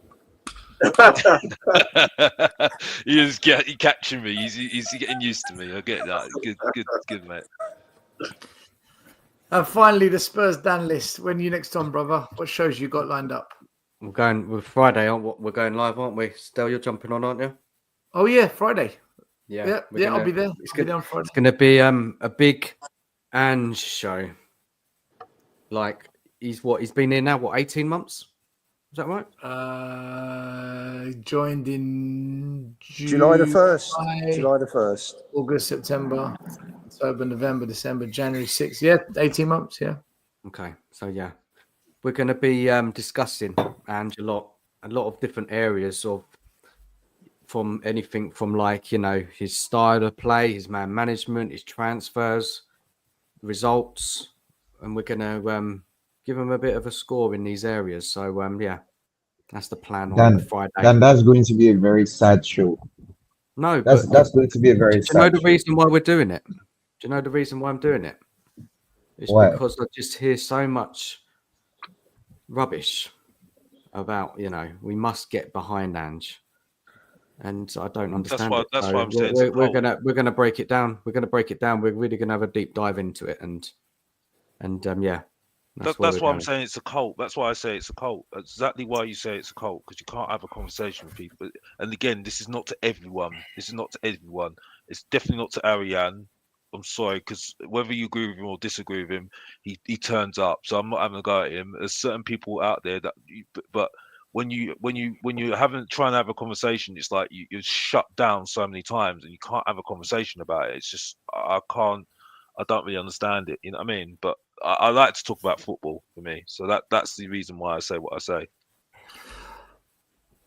On that note, I want to say thank you to everyone that came on the show tonight. Big up, guys. Big up to Henry Thong for the super chat, to We Are Spurs TV for gifting a membership to the channel, and to Football Heritage Sava for his super chat. Also, I will be putting a post out tomorrow.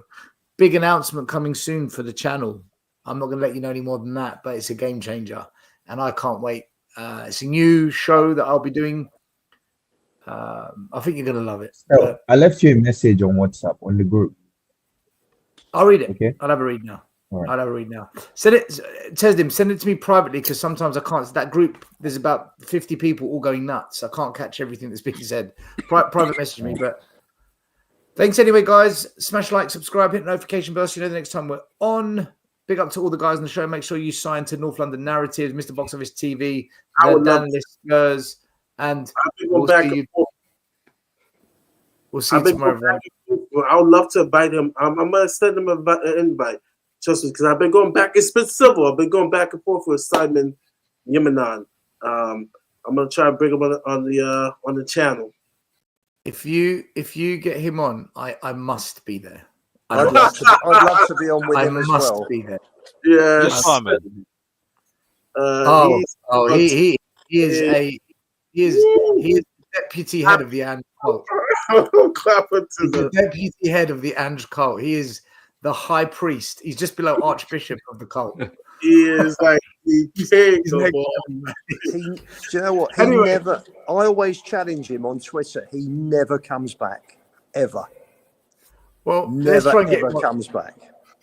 Boys and girls, take care. Good night. God bless. Spurs winning into the semi-final, second leg with the win. Let's see what happens. We've got Tamworth on the weekend. Got a couple of shows coming up. Take care. Peace. Have a good night. See you later. Good night. Bye-bye. Good night. The first game we look for, Robbie. Tottenham away.